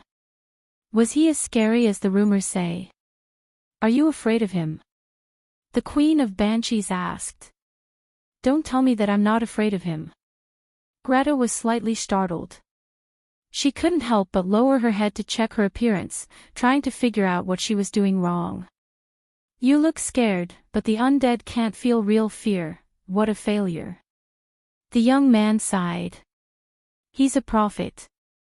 He witnessed the fall of the empire with his own eyes. For 1,000 years, he watched as his people declined, were exiled, and were forgotten by Martha. He watched as everything that was once glorious disappeared into nothingness. The wind and sand buried the relics of an era behind history. But he was indifferent. Does he not have power? No, the legends say that he has the power to destroy the world. In Mardos, his position is second only to the Dark Dragon. No, maybe even higher. It's just that no one knows about it. As long as he makes a move, the four sages have no chance of winning. But he was indifferent. What is he thinking? What are you thinking? Yalvit looked at Greta in surprise. These things have nothing to do with you. I'm thinking that such a person must be keeping a secret. This secret can answer all the questions. That person asked us to come here. Doesn't that prove it? Greta said excitedly. I thought you wouldn't be so curious. How boring, madam. But I admire you for keeping your mouth shut. The Queen of Banshees stared at the dead man with her blue eyes until the latter flinched. Well, it doesn't matter if you don't tell me. Anyway, I think a person like you who has lived for thousands or even hundreds of years definitely knows something, Greta said helplessly. But I've been thinking about a question for a long time. During the war 60 years ago, all the countries should have seen something corresponding to it. How could they remain indifferent until now? Did something happen during this period that even we don't know about? What? What I mean is, Greta suddenly stood up and gestured. Don't you think it's ridiculous? Yalvit looked at her in confusion. Greta scratched his hair, which was as messy as hay, and explained, why didn't they settle the matter once and for all? Why did they leave all the conflicts until today? I mean, Her Majesty the Queen of the Kurlutzians. If I remember correctly, during the Second Holy War, the dragons and the Bugis should have been present. They could have handled the matter perfectly, but they chose to remain indifferent and even encouraged the development of the situation. If it weren't for them, where would Her Majesty the Queen of today be? Yalvit frowned slightly, as if she had no interest in this. Maybe they were happy to see it happen, or maybe they were confused. You have to understand that since 1,000 years ago, the four holy cathedrals have been on the side of justice. This justice is not the justice that they preach, nor is it hypocritical. If they can't stand on this point, they will lose their morals. Just like the Holy Cathedral of Fire today, whether it's the priests and bishops of the new church or the old church, they can still perform magic and gain power from the golden flame. This shows that the morals in their hearts are not skewed, it's just that their standpoints are different. You seem to know their doctrines very well. Greta's eyes lit up as if she had discovered a new continent. But Yalvit shook her head impatiently and denied it. If you were to witness the history of the 4 holy cathedrals from the birth of the 4 holy cathedrals to today, you would also understand more. Greta showed an expression that was uglier than crying. My lady, although I understand that you are very qualified to say this, can you not always talk about this? It's hurting my self-confidence. Experience can make a person incomparably wise, and time has not left the slightest trace on you. Instead, it has increased your glory and charm. I know that this is very enviable, but if you keep showing off like this, I won't be able to stand it. Yalvit did not say a word in response to Greta's words. Apparently, she was already used to the way this young person spoke. The latter did not get a response from her, but he was not discouraged at all. He continued, but I agree with you. Perhaps they are also very confused, but if Her Majesty is the destined hero, then what is there for them to be confused about? Some things have not happened yet, and no one can say whether it is right or wrong. In other words, there is another possibility. The Queen of Banshees suddenly turned her head and asked coldly, "What are you trying to say?" "Nothing." Greta smiled. "It's just a theory. Speaking of which, you should have seen the real heroes, right? For example, the 4 wise ones, Lady Yalvit. More or less. In that era, I have heard some of their legends, but I have never seen them in person. What about the Flame King? He is a little special. That young man is filled with infinite possibilities. Those bards used miracles to describe his life. It is quite appropriate. In that case, the Flame King is indeed a legend." Greta asked again. "Lady Yalvit, do you think there is anyone in this world who can truly foresee the future? There is one where you are." "No." Greta shook her head and said, "That person's foresight of the future is at most a kind of revelation. Prophets can see strange scenes from the revelation. These scenes are chaotic, but they are only a corner of the future. They can see these fragments, but they are powerless to change them. What I am saying is, if someone can see the future and change it, unless the person you are talking about is a god.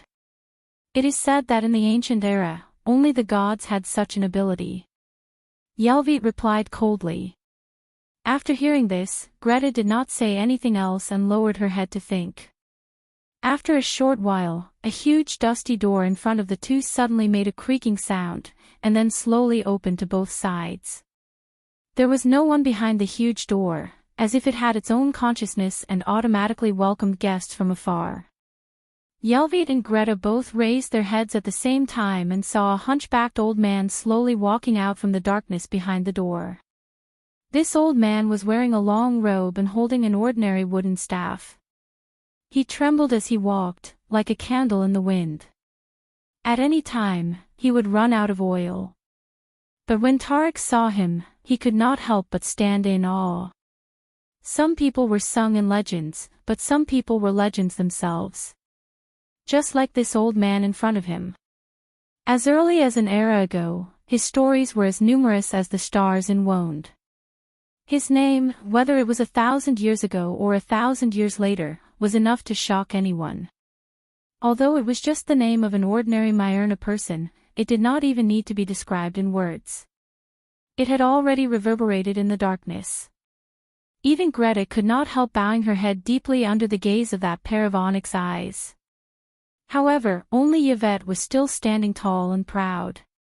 The light of the sun streaked across the sky to the west of Metz. It did not stop for a moment because of anyone's attention. It was like a burning meteor, falling at an unstoppable speed to the end of the western sea and sky of the continent. When a certain period of time passed, the silver woodland was no longer sunny. Instead, it was dyed with a layer of light red glow. Dusk was faintly discernible in the western horizon, and the stars were like diamond powder embellished on the light purple background of the sunset. The White Legion Knights were escorting the undead army through the last part of the Golden Needle Valley. The Knight Captain Ruoli looked up at the sky. The time was just right. Although the valley had long been empty, the mountain people had continued to migrate north. The south of the Latch of Wa had attracted the attention of the incompetent nobles of Fathomport, but no one was willing to spend the night in this forest full of strange legends, especially with such a large number of skeletons. Although they were the bravest knight, most of the legends in this forest came from the creepy stories of the mountain people. Those legends from the previous era were full of awe-inspiring mysteries. He raised his hand and made a gesture to the knight beside him. The last part of the valley was in front of them. The slowly rising and falling ridge formed a narrow pass. It was the most complicated area in the area, and it was also very suitable for an ambush. Although this place had long been deserted, out of a cautious nature, he felt that it would be safer to send out scouts to investigate according to Cruz's military instructions. Maruoli deeply understood this point. The reason why the Duke had chosen him to carry out this important mission was because of his cautious nature. This kind of character was a little too indecisive for a commander, but it was suitable for the current situation. After all, he had never thought that he would be promoted to a higher rank. The Knight Captain was already a position that he was satisfied with in the Empire. The Knight Captain was his personal guard. He quickly understood what he meant and set off on his horse. Maruoli noticed that when the dragon passed through the forest, it did not startle any birds. This was not a good sign, and it made him frown deeply. Sure enough, after a short while, he heard his personal guard roaring, followed by the sound of men and horses. With his many years of experience, he could even distinguish the sound of arrows piercing through the air. Ambush! The knight's voice and the voice in his mind sounded at the same time.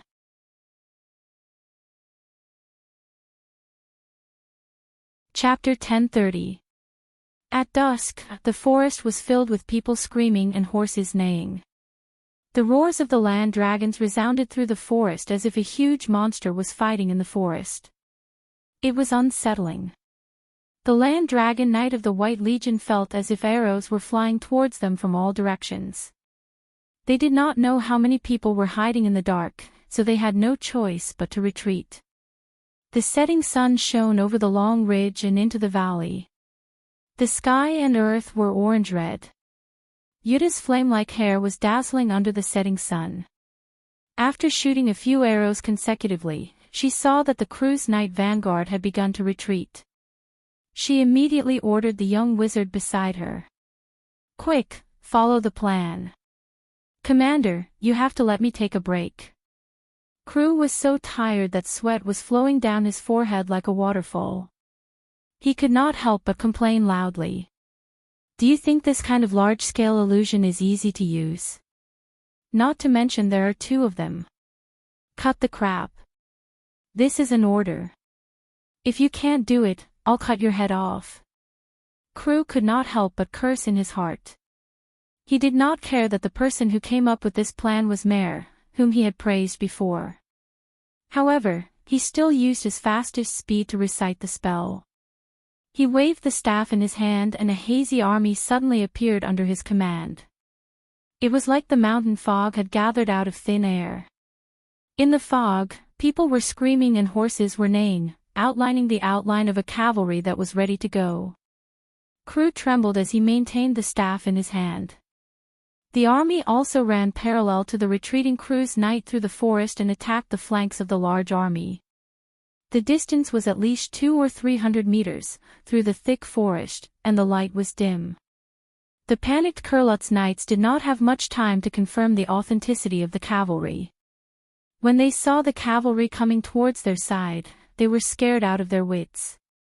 There was obviously a large army in front of them, and if they let the cavalry outflank them and cut off their retreat, then they would all die here. Although they were escorting a few thousand skeletons, this thing actually had no combat power, unless the number was really tens of thousands. Madara's skeleton soldiers on the battlefield were counted in units of tens of thousands. In order to avoid detection, they were only escorting a batch of this skeleton army. If the tens of thousands of skeletons were here, then it would be more like it. The leading knight did not hesitate and immediately shouted a warning to the other side of the forest. At the same time, he took out a signal flare from the bag under the saddle. He raised his hand and activated the magic runes in it. Bang! A dazzling signal flare was shot into the air. The red and dazzling light slowly rose into the sky above the valley, like a bunch of fireworks, blooming in the air. Knight Marjolie's head was raised, and the eye-catching light was reflected in his eyes. Dozens of his personal knights did the same thing. Everyone was looking up at the sky, but Marjolie reacted in a moment. He immediately turned his head, waved his hand, and roared, "There's an ambush. Back to back, get into formation. Argian, Pierre, get the skeletons to move and guard against the cavalry." As the frontline legion of the Cruz Empire, the performance of the Knight of the White Legion could be said to be perfect. They did not panic at all. It was as if they moved in an instant and formed a circular formation.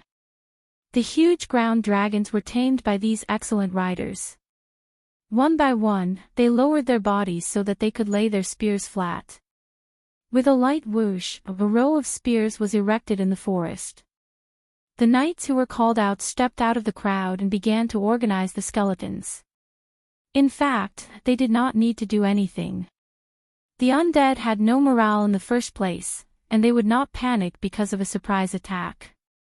Under the command of the commander, the skeletons quickly tightened their formation and gathered in rows to guard against the possible attack of the cavalry.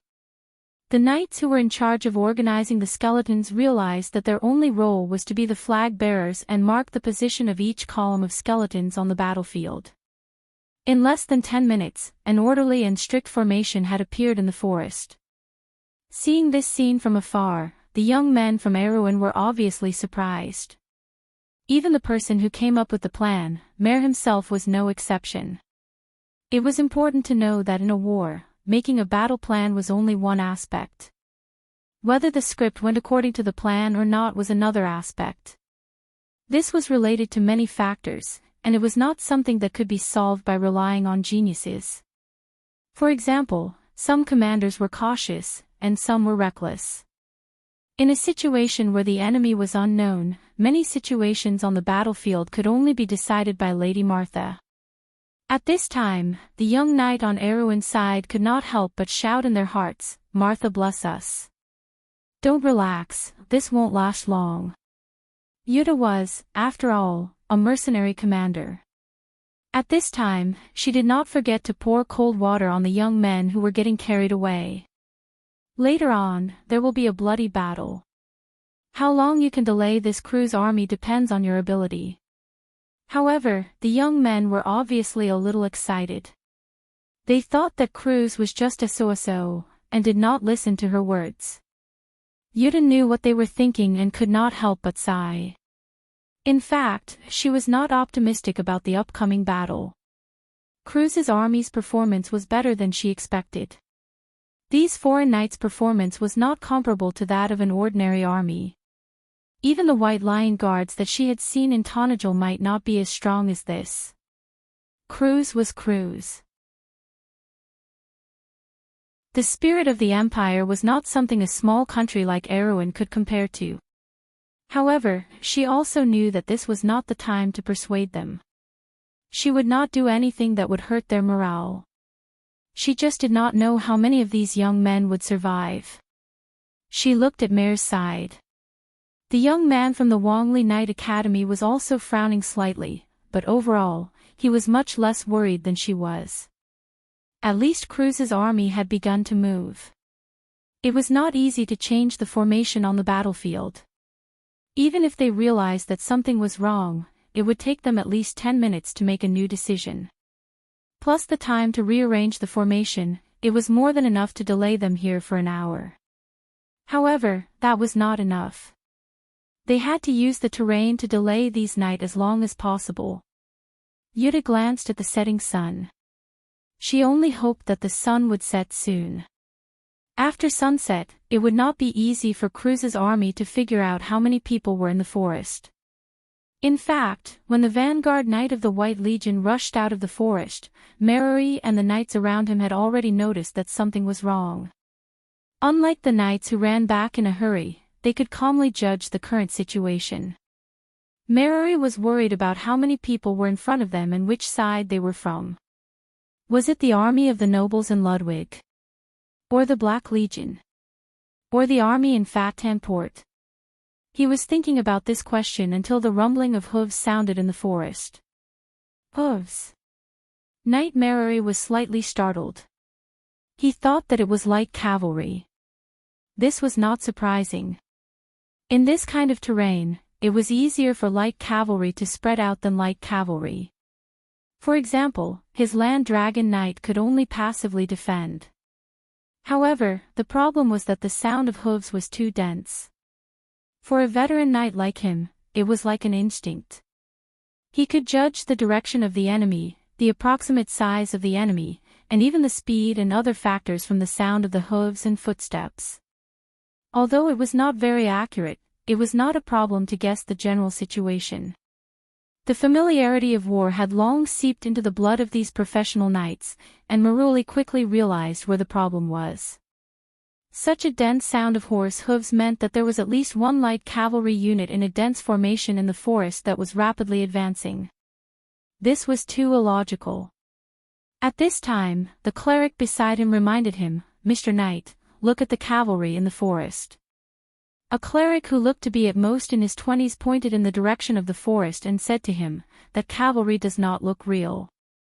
It is very likely that it is an illusion created by magic." Marori was not familiar with magic, but this sentence was enough for him. He immediately realized that he had been fooled.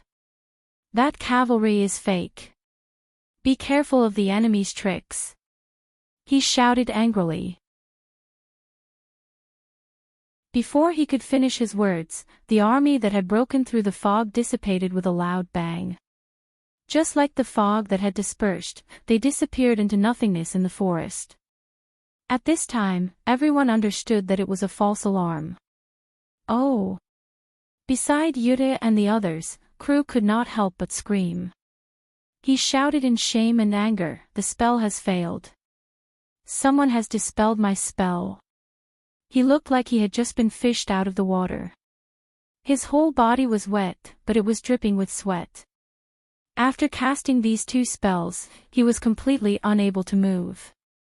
He leaned on the silver tree beside him and gasped for breath.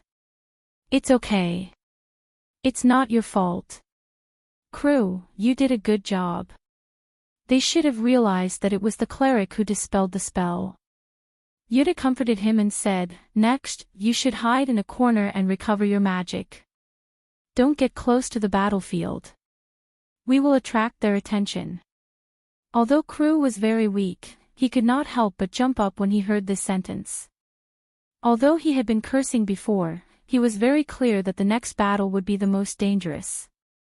If they wanted to delay the cavalry of Cruz, they not only had to make the other side not know how many people they had, but they also had to make the other side feel the pain. This would definitely be a tough battle. Maybe they would pay the price of blood and life. Anyone here could die here, and of course, he was no exception. "I want to be with you. Don't you think you can leave me behind?" he retorted loudly. The first priority of a wizard on the battlefield is to protect yourself. The beautiful female mercenary captain swung her head, her red hair spreading out like flames. She smiled at the young magus and said, "This." Cruz suddenly found that almost all of his companions were on the captain's side. He could not help but stare and said, "You," but before he could finish his words, he felt someone hit him from behind. His vision turned black, and he suddenly fell down. Mare reached out and caught him, then raised his head and gave Yuta a look. We need someone to send a message to the Lord. This task will be given to him. Go and put a magic mark on the tree. Mare nodded, turned around, and disappeared from everyone's sight. After he left, Yuta pulled out her sword and said to the young knight in front of her indifferently, "Don't look at me with such a tragic expression. We are not going to die. What are you afraid of? What are you looking forward to? Before today, have you ever thought that you would gallop on the land of the Cruz Empire and fight with the White Legion, the #1 opponent in the world? Some of you may die here, but no one dares to laugh at you because your opponent is so strong and respectable. But if you succeed, then after today, your name will be known throughout the land of Woned." The young man's eyes shone brightly. The burning flame was the determination of a gambler, and the endless desire and pursuit of victory. Remember your titles. We are the White Lion Guards. It was the Lord who gave you this name. He has never failed, and you will be the same. The female mercenary commander's sword drew a shining arc under the setting sun and pointed forward. It was like a straight line of faith, indestructible and shining brightly. Follow me. Let this lion bare its claws. The young knight roared and shouted in unison, "Fight for Erewhon. Glory in our bodies, glory in our swords." Under the setting sun, the mountains seemed to be in eternal sleep. Sir Marary made his own judgment at the first moment. There couldn't be too many enemies. Otherwise, they wouldn't be deliberately mystifying. The other party's purpose was obviously to try to keep him here. This was not an ambush, but an interception. But the problem was how many people were involved in the interception. If there weren't too many, then he could choose to force his way through. But if there were too many, then he might break his head and bleed. He suddenly fell into hesitation. The empty valley in front of the Kurlutzians was like an open bloody mouth, full of the unknown and uneasiness. "Sir Knight, it's time for you to make a decision." After the crowd separated, a middle-aged man in a long robe came out from behind and said to Sir Marary, "The people in front are obviously stalling for time. They may be waiting for reinforcements. We can't stay here for too long." Sir Marary looked back at the man. The man's face was as pale as a vampire's, and he was so thin that it seemed like a gust of wind could blow him away. Sir Marary looked back at the man and glanced at the dark crystal ring on his finger. He nodded and said, "Don't worry, Archmage Unsirai. We will definitely send you safely to the Latch of Wa." The man smiled contemptuously and said, "You don't have to call me Archmage. I know my own identity very well. I'm not trying to urge you to do anything, but I just want to remind you that we still don't know which side the people in front of us are from. In such a situation, it's best to make a decision quickly to avoid any more trouble." Sir Marary nodded slowly and looked at his knight. "Let's test the waters. Wait. What now?" Sir Mary's eyes flashed with a hint of dissatisfaction. "It's better to let my skeletons do it. It's not worth it to waste the noble knights of the Empire on probing. My subordinates were originally used for this purpose, so it can be considered a worthy death." The man rubbed his ring and answered slowly. Sir Marary was very angry that the man compared human life with the word worth. But he knew that the man meant well, so he relaxed a little and nodded.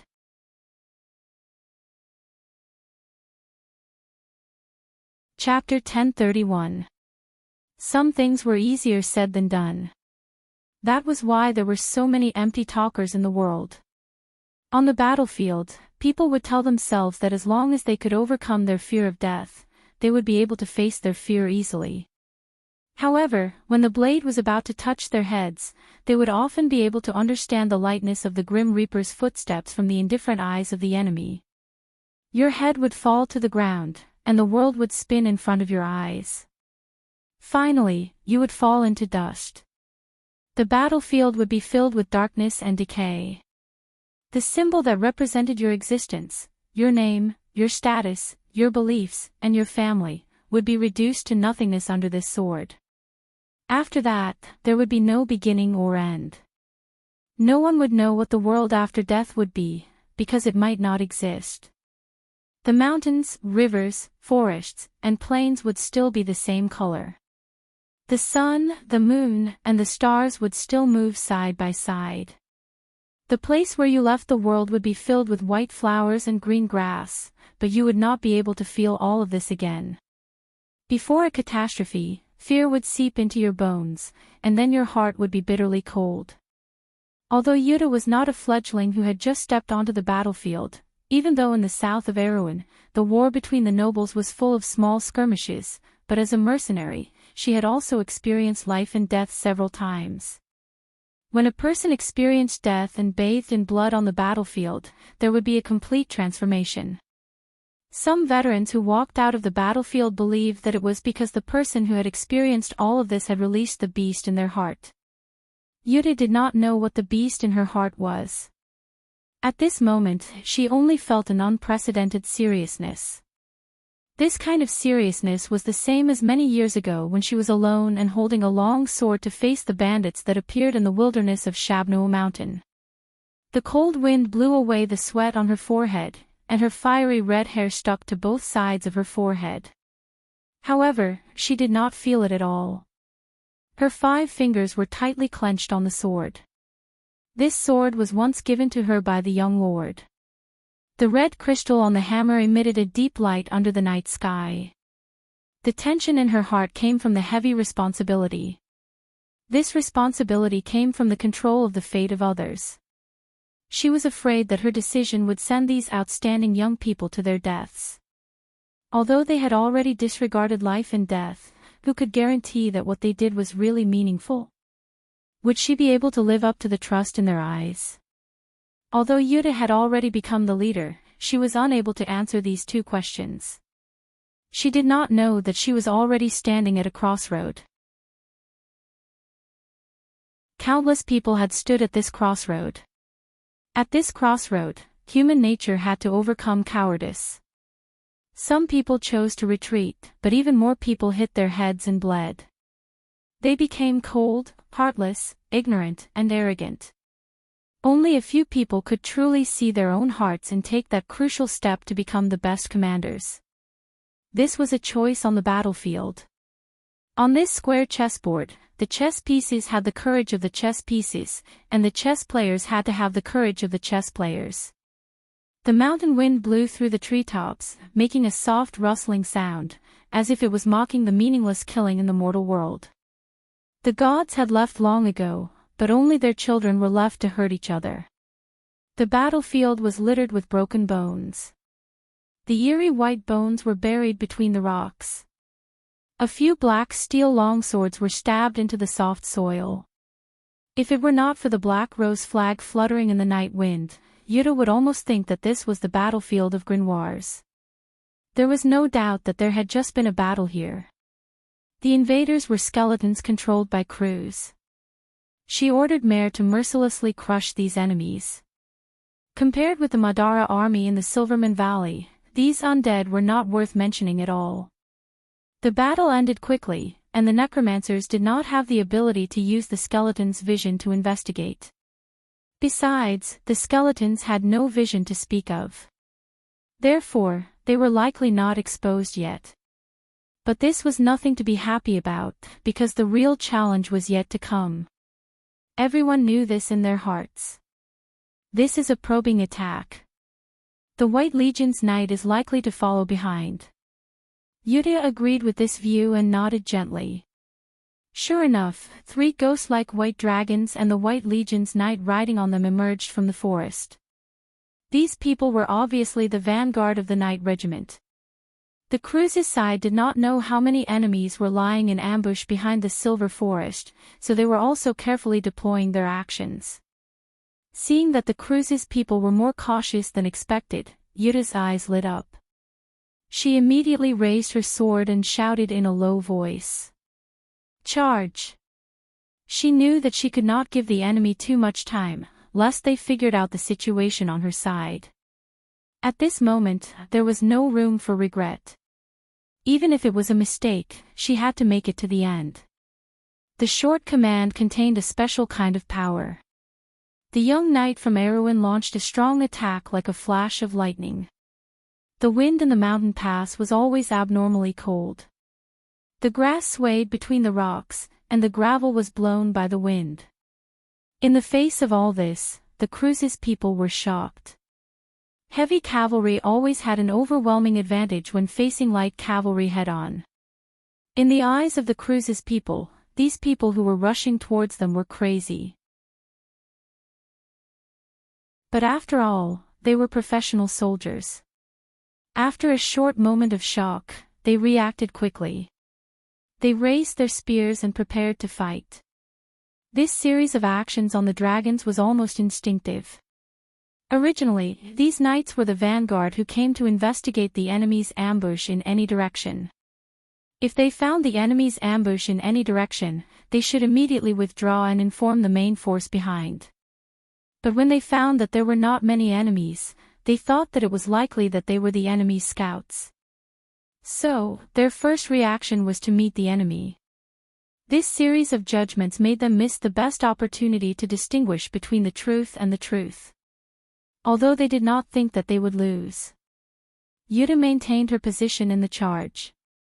She could already feel the oppressive feeling of the huge body of the dragon in front of her, especially when the distance between the two was getting closer and closer. She could even see the huge, cold, gray-brown eyes of the enemy, with vertical pupils that were characteristic of cold-blooded animals. A knight was sitting on the high and smooth back of the dragon. She could not see the face of the cruise's person, but he was holding a 3-meter-long dragon spear and thrusting it towards her. The depths of Yuta's jade-like eyes shrunk to a deep point. In the glittering light, the tip of the spear was reflected. The tip of the spear pierced the neck of the warhorse, making a series of crisp sounds of bones breaking. But before that, Yuta had instinctively jumped from the saddle. The warhorse fell under her feet, whining and rolling down the mountain stream. She passed by the dragon and grabbed the metal buckle on the opponent's saddle in midair. The cruise knight was a little surprised, but not too surprised. He pulled out his sword, the standard cavalry sword of the White Legion. It was longer than an elbow and a half, with a short blade and a thick blade. There was a weight added to the blade, so when he swung the sword, it was like a curved black moon, towards Yuta. Most people could not change their direction in the air, but this was obviously an exception. Suddenly, a red sword appeared in Yuta's hand. Flame! She shouted angrily, and a dazzling flame appeared on the tip of the sword. The knight did not have time to react before he was engulfed in flames. Ah! The knight let out a shrill scream, and the sword in his hand flew out towards Yuta.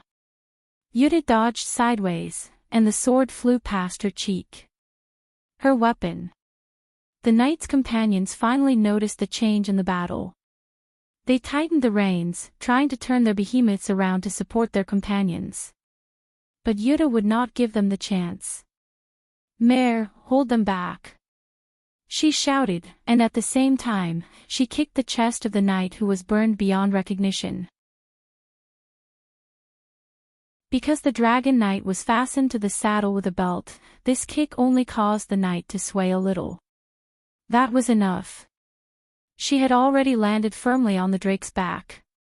She reached out and grabbed the knight's helmet, forcing him to tilt his head back to reveal the weakest part of his neck. Then, she slit his throat with her sword. Steaming hot blood spurted out, covering her gloves and wrists. Janna's expression did not change. She sheathed her sword and swung it hard, cutting off the leather straps on the knight's thighs and calves. Then, she tossed him off the drake's back as if he was trash. The remaining knight crews could not help but be angry when he saw this scene. He roared, "Damn it!" They immediately left Mare and the others and turned to attack in this direction. Of course, this decision was not only driven by anger, because Yuta, who had seized the dragon, was now the biggest threat to them. The scout cavalry alone was not a threat to heavy knight like them, but the rider on the dragon's back was different, not to mention that this woman had shown first-class strength. Moreover, she had a fantasy weapon in her hand. In a battle of this level, this weapon was the power that could change the outcome of the battle. Sir Merry was quietly waiting for the results of the battle. He did not know how many enemies there should be behind the forest. Judging from the previous performance, it should not be too many, but no one dared to guarantee that. War was not a gamble. Perhaps this was just a means to confuse them. Therefore, he carefully sent out a few vanguard teams and let the main force follow closely behind. The free time was just enough for the skeletons to regroup. The false alarm just now had wasted a lot of time. He faintly felt that something was wrong. He could not help but subconsciously look in the direction of the Latch Mountains. In that direction, a huge fireball was gradually sliding below the horizon. On one side of the dark blue sky, Wayu Adamus outlined a silvery white silhouette. It was not early anymore. He turned his head back a little anxiously. In front of him was a pitch-black sea of shining silver trees. In fact, it was not that thick. Fog had already started to form in the forest. Shadows flickered, and it was silent. Only the rustling of footsteps echoed in his ears, as well as the heavy footsteps of the earth dragon. The silent darkness was more like a terrifying monster, quietly waiting for its prey. Why hasn't anyone come back yet? He finally could not help but ask. This kind of silent and uneasy waiting was suffocating. The skeletons sent out are all gone.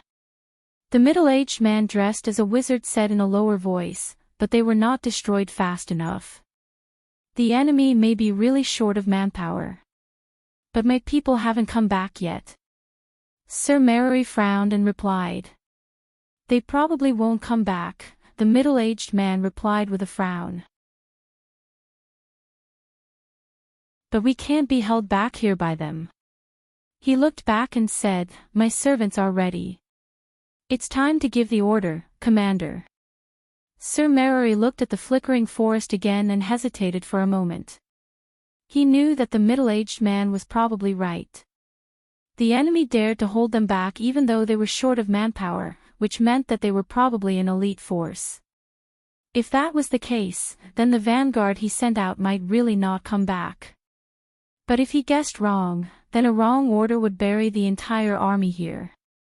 Perhaps his own death would not be regretted, but if that secret fell into the enemy's hands, he could not help but shudder at the thought of it. But he could not stay still. The feeling of uneasiness was still lingering in his heart. On the other side of the forest, the last drake fell heavily on the ground, kicking up a cloud of dust. Beside the huge body of the drake, Yuta was bathed in blood. The two young men were also seriously injured.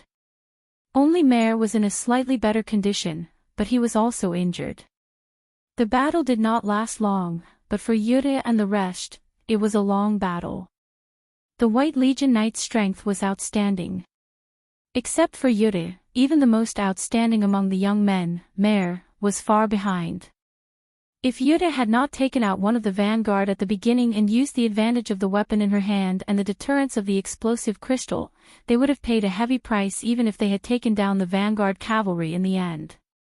Casualties were inevitable, and they might not have been able to stop the vanguard from reporting to the main force. Fortunately, everything went well. Cruz's army was still moving very slowly, which at least meant that everything they had done so far was worth it.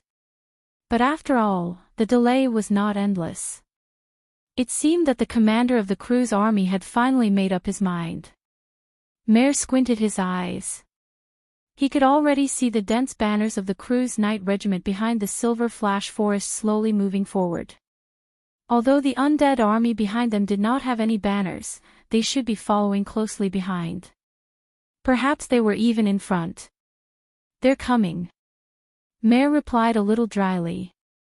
Although he had the determination to face death from the moment he became a knight, when he really waited until this moment, he realized that he might not be fully prepared. It was not because of fear or cowardice, but because he was unwilling to accept the fact that he was not fully prepared. How could he die in such a place? Jana didn't say anything. She just nodded quietly.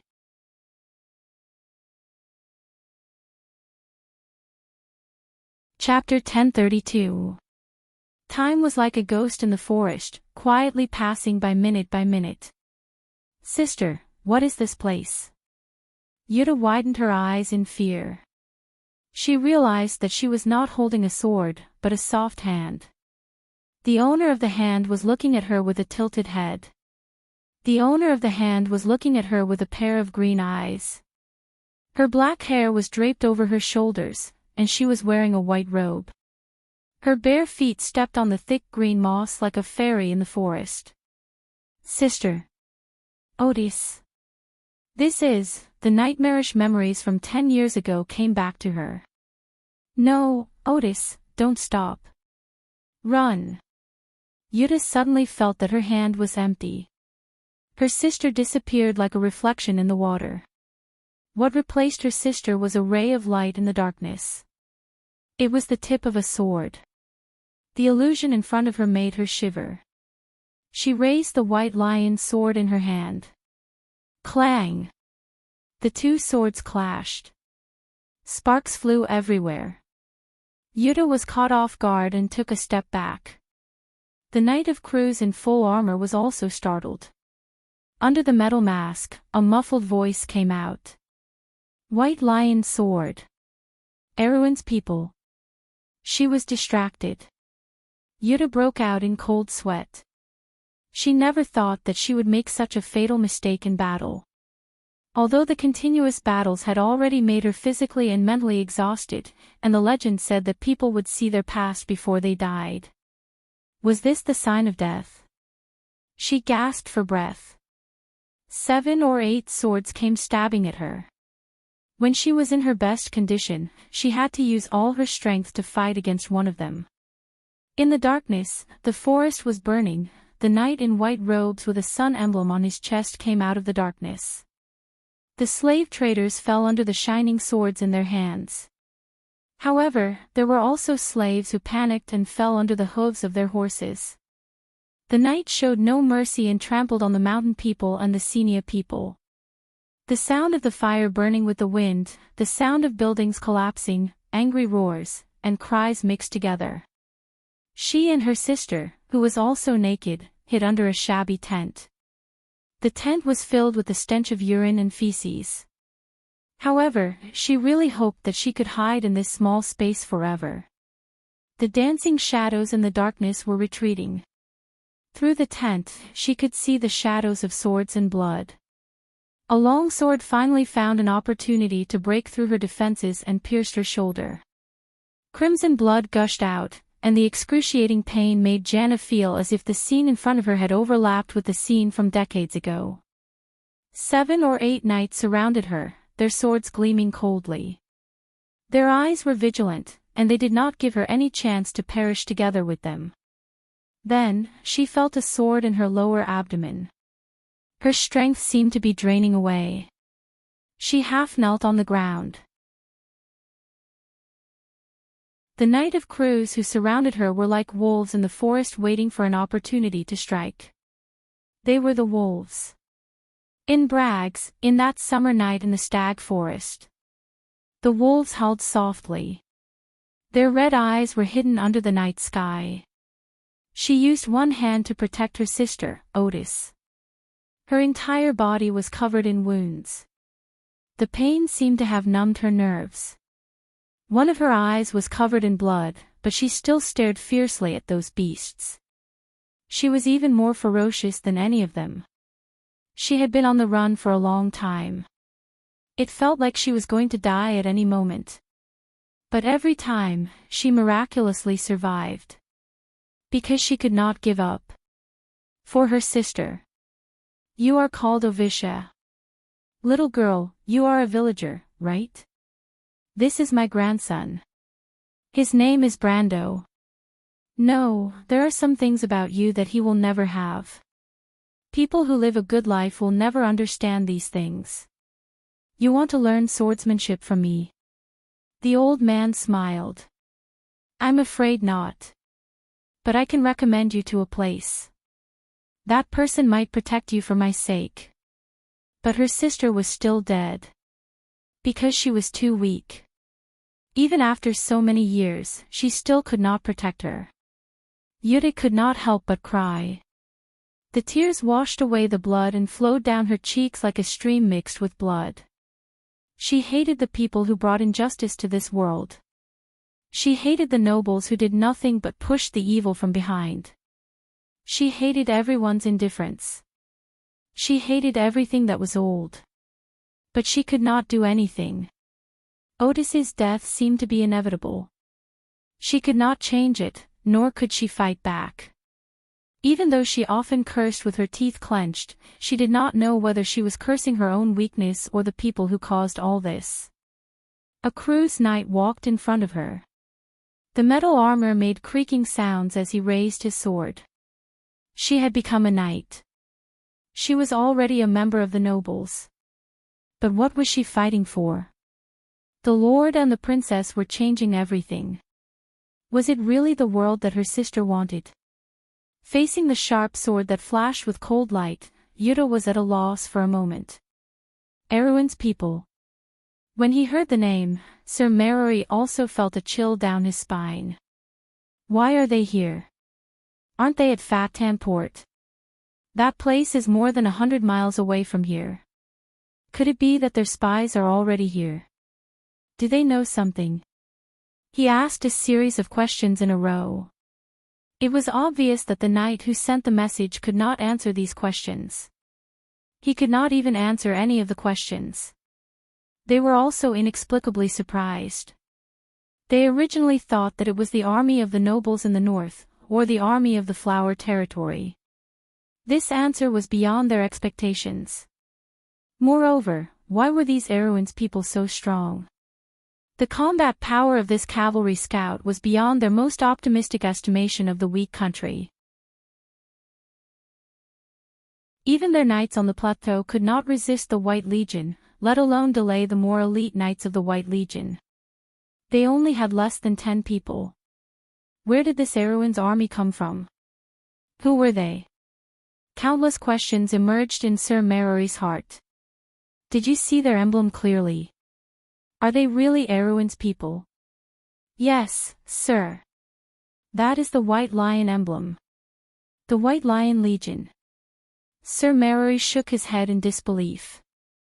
No, although the intelligence said that there are indeed soldiers of the White Lion Legion among the Erewhon's people who stayed at Fat Tan Port, and the White Lion Legion is indeed the strongest legion of the Erewhon's people, but it is far from this level. This must be a trap set by the Northerners, or simply a disguise by the Bugis, unless, an idea suddenly emerged in his mind uncontrollably. Unless what, sir? Unless it is another army. Sir Merori asked with some seriousness, are you sure that is the White Lion emblem, the White Lion emblem of the Erewhon's people? I was just about to say this, sir. That emblem is a little different from the White Lion emblem we have learned. There is a broken sword on it. Broken sword. Why would there be a broken sword on the White Lion emblem? Sir Merori was very confused. Where did these damn Erewhon's people come from? He suddenly felt that something was wrong. No matter who the other party was, they must have some ulterior motive for trying so hard to keep him in this place. When he thought of the fighting power of the Erewhon's cavalry scouts, he suddenly felt a chill in his heart. The knight captain of the most elite knight regiment in the crew's frontline legion, the White Legion, was actually scared in the face of an Erewhon's army. It was a little ridiculous. But as soon as he thought of more, no, as long as the same number of Erewhon's knights under his command came, he dared not say that he had the confidence to win. When did the Erewhon's people become so strong? Or had the empire fallen to such a state? Sir Merori suddenly felt a little sad. As a knight, he was not afraid of dying on the battlefield, but he knew what kind of secret he was holding at the moment. This secret must not fall into the hands of the enemy, whether the other party was the Northerners pretending to be mysterious, or the real Erewhon's people. He looked back and saw that the gloomy wizard also had the same expression. They both nodded. Prepare to attack. Don't pay attention to the harassment of the cavalry scouts. As long as anyone dares to block the path of the army, crush them. Before nightfall, we must pass through this valley. He fiercely pulled out his long sword. Crews, destroy all enemies you see. But this time, there was no roaring sound of agreement. The scene was a little strange. Even Maruli himself was at a loss for words. A man with a sword slowly walked out of the forest. His black windbreaker reflected the silver moonlight. The sword in his hand seemed to be singing softly under the night sky. It trembled slightly, and a trace of hazy silver light was twined around it. The wind rose in the forest, and black wolves ran on the ridge and howled. Herding wolves. For some reason, this sentence appeared in Sir Mary's mind at this moment. Once upon a time, the ancient legends of the witches were regarded as bedtime stories by the world, and no one took them seriously. But one day, the legends would become reality. Sir Mary did not think that this would be his last thought. A dazzling silver light lit up. It was so fast that he had seen the Grand Captain of the Night Regiment use his sword. But at the place where the sword light exploded, silver lines spread out. This was the power of elemental powers. He himself also controlled the power of elemental powers, but just as the elemental powers in his body began to resonate with the laws, a majestic force had already suppressed it into nothingness. Under the same realm, a superior elemental powers had absolute suppression over inferior elemental powers. Sir Mary's expression changed dramatically. Before he had time to regret, a silver light had already pierced through his chest. A great knight of the elemental powers had died so inexplicably. It was not that he did not want to avoid this fatal strike, but at that moment, he clearly felt that the space around him was fragmented. His every movement seemed to have been rewound by time, forever frozen in the previous moment, locking him in the eternal position of the sword. Time and space were like a huge shackle, firmly clamping down on all possibilities of evasion. This is, time and space, endless darkness poured into his consciousness, as if falling into a cold abyss. Sir Mary felt his body fall from the drake. The last thing he saw was the figure of the man rampaging among his subordinates. The sword light in his hand was like a line that cut through everything, cutting the Imperial Knight into pieces. Before he closed his eyes, he already knew the identity of the other party. Count Tonajol. The wizard in the black robe said gloomily, trembling slightly. In less than a quarter of an hour, dozens of knights had been killed or injured. Only a few of them died in the mouths of the black wolves, and most of them died at the hands of the young man in front of him. The elemental awakened gold-ranked knight had no room to resist, as if he was slaughtering a chicken. This person was even more terrifying than the rumors said. The other party's strength should have already surpassed the elemental enlightenment, but he was so young. Brando's gaze fell on the battlefield full of corpses. The knight besieging Yuta and the others in the forest, as well as Maruoli's guards, a total of 71 people, including the 6 who died at the hands of Yuta and the others. There should not be any fish that escaped the net, and the guy in front of him should be the last one alive. Of course, it was not entirely correct to say that he was alive, because there were some dead things in this world that could exist openly under the sun. A pack of black wolves was gathering at the edge of the forest. On the back of the tallest male wolf, a black-haired girl was sitting. She was watching everything that was happening in front of her with great interest. The massacre was reflected in her black gem-like pupils, just like an exquisite game. Brando glanced in that direction, frowned, and then he turned back, necromancer. The black-robed wizard did not dare to be rash and nodded silently. I only have one question. How many undead armies are moving in this area? Do they only go to the Latch of War? These were 2 questions, the black-robed wizard thought to himself, but he did not dare to say it out loud. He could only answer honestly, many. Some undead were awakened from the tombs of the cultists. There are many such tombs in this area, and some came from Alkash. Only a portion of these undead went to the Latch of Wa, and the rest stayed in Wayne. The ancient battlefield in the Alkash Mountains is a natural kingdom of the undead, and His Majesty is very interested in it. His Majesty. Which His Majesty? Our Majesty, of course. You're from Madara. The black-robed wizard felt the murderous aura from Brando and took a step back in fear. Count, I know what you want to do.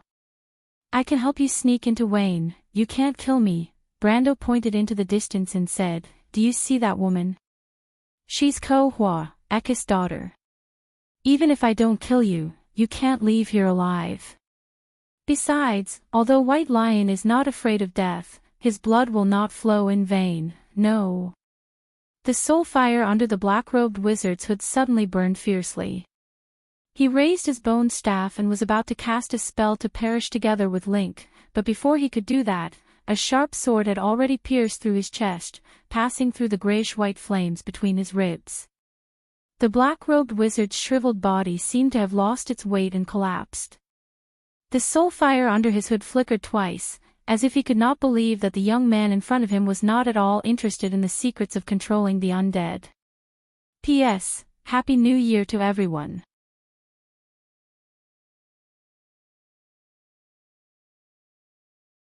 Chapter 1033.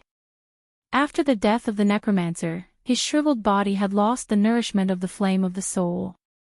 Suddenly, it spontaneously combusted and turned into a pile of ashes that fluttered to the ground. Brando retrieved his sword and searched through the necromancer's belongings. He did not find anything of value. Perhaps it was because the necromancer was a twisted existence. Won's mana retroaction was vividly displayed on the necromancer's body. In his previous life, many players were unwilling to fight the necromancers for this reason. He furrowed his brows slightly and pondered over the details of the treasure that Bai had described. Then, he recalled something and turned his gaze to the necromancer's bone staff that was lying quietly by the side. The so-called necromancers in Madara were not necromancers who were proficient in dark witchcraft or necromancy. Instead, they were liches. The necromancer from before was naturally the same. Those who were not familiar with Madara would not be able to tell the difference, but it was not difficult for him. Liches were relatively low-level existences in Madara's undead army. Their strength was weak, and necromancers were rare even in the kingdom of the Dead Moon. Most of them were of noble birth. They were either the direct subordinates of the undead king who held the Mercury staff, or the proud disciples of some master. The necromancer's craftsmanship was passed down from generation to generation, and they had long formed a strict organization to protect their own interests. This organization was the famous necromancer sequence. Necromancers who were born in the necromancer sequence would not easily appear in the kingdom of mortals. Even if they did appear, they would usually be surrounded by the undead army and the Black Knight. It was because of their rarity that they had a high status. They would never be killed like a bug. He remembered seeing a necromancer in Butchie and Abi's castle. That was a real necromancer, and one of the best of the younger generation of the necromancer sequence. The former was surrounded by many strong people, whether it was a lich, a black knight, or even a famous existence like Kabia's in Madara. Of course, there were also some lich lords in the kingdom of the Dead Moon, but most of these necromancers could not hide the disgusting smell of corpses on their bodies, just like the sneaky guy who died under his sword. Brando raised his hand, and the bone staff lying on the ground seemed to be pulled by an invisible force. It flew into his hand out of thin air, and a cold force immediately spread from the bone staff, as if it wanted to penetrate his hand and penetrate his heart. This was the power of the dark soul, which could also be said to be a type of negative energy. He could immediately tell that if he was just an ordinary person, or if he only had the strength of an iron rank, this power would immediately erode his mind and turn him into a walking corpse. When his flame of life was completely extinguished, he would transform into a new lich. This was the power of a lich's bone staff. Therefore, the body of a lich was actually this bone staff, and all its magic came from it. As for its body, it was actually just an ordinary skeleton under its control. The only difference was that the bone staff of an ordinary lich was symbiotic with its body. When the flame of life in the body was extinguished, the bone staff would also be annihilated. Scholars who were dedicated to the study of the necromancers believed that this was also a type of mana retroaction. However, the bone staff in Brando's hand was obviously different. Brando found that not only did it not lose its magic, but it also seemed to have some kind of independent will. This could be seen from the cold aura and hostility it emitted towards him. This was definitely not a simple bone staff. He had seen many tricks of these skeletons when he fought with Madara in his previous life. One of them was to use a dark treasure to create an enhanced version of the bone staff. This bone staff could allow an ordinary lich to command more undead armies. When the lich was killed, as long as the bone staff was not damaged, it could be quickly handed over to other lich to continue using. It was even a kind of pseudo-undead artifact that could continuously create lich. This bone staff had only one flaw, which was that it required the consumption of a real dark treasure. Since ancient times, the dark treasures of the necromancers were always limited. Once one was consumed, there would be one less. Once this bone staff was damaged, it would be an immeasurable loss to the necromancers. Therefore, after humans learned of their secret, this bone staff quickly disappeared. He knew this secret long ago, so when Haku described the dark treasure to him, he paid attention to it. Now, he really found this bone staff. At some point in the future, the necromancers used this bone staff to make the wind elves and crews suffer a great loss. But this time, this bone staff fell into his hands, and it was their turn to suffer a loss. Brando held this bone staff with a slightly cold ivory luster. He quickly made a plan in his mind. This bone staff would erode the flame of life, so any existence with the power of life would not be able to use it. Only the necromancers could use it. That was why the necromancer who died under his sword was so shocked. It probably guessed Brando's intention, but it did not know the result. Brando turned around. At this time, another figure walked out of the dark shadows behind the forest, trembling. This figure was a little stooped and fearful, but it was not because of the strength that Brando had shown. It had already seen the strength of this young man. Even the Black Knight Haku, who had mastered the fake book of Mavakart, was completely defeated by him. It was not surprising that he could defeat dozens of Cruz Knights. Although these White Legion Knights were the frontline fighting force of the human empire, they were far from elites. At least, they were far from the level of the Flame Family Knight and the Temple Knight. At best, they were the backbone of ordinary battles, but when it came to battles where their elemental power surpassed that of mortals, they were still far from being elite. But what really frightened it was the words that Brando said before. Her name is Ko-Hwa, the daughter of Akis. Even if I don't kill you, you won't be able to leave here alive. Few people in the world knew the name Ko-Hwa, but the title of the daughter of Ekis would never fade with the passage of time. Needless to say, as the people of the Dead Moon, the people of Madara knew the history buried in the darkness better. The dim Ko-Hwa, one of the strongest existences in the twilight. She had become his subordinate. This guess made the rotten Knight Crop feel like it was treading on thin ice. It did not know if Brando had deliberately let it hear this sentence, because there was no need to reveal this secret to a dead person. Even if the eternal sleepers would keep their mouths shut forever, who could guarantee that the walls of the forest would not have ears? Besides, as an undead, Krot knew that the saying that the dead would keep secrets was untenable. There were many ways to make the dead speak, and some of them were not complicated. To be honest, the simplest way was to put the sword to its own neck, because it was an undead, it thought self-deprecatingly. In its view, Brando was not a reckless and frivolous person, so the meaning of these words was somewhat worth pondering. Especially when it saw the bone staff in Brando's hand, it instantly understood what he meant. Krot walked over with a trembling heart, trying to maintain a humble attitude. It had not learned how to be humble in front of the living, so it could only try to remind itself of the scene when it met His Majesty, although it was only once from afar.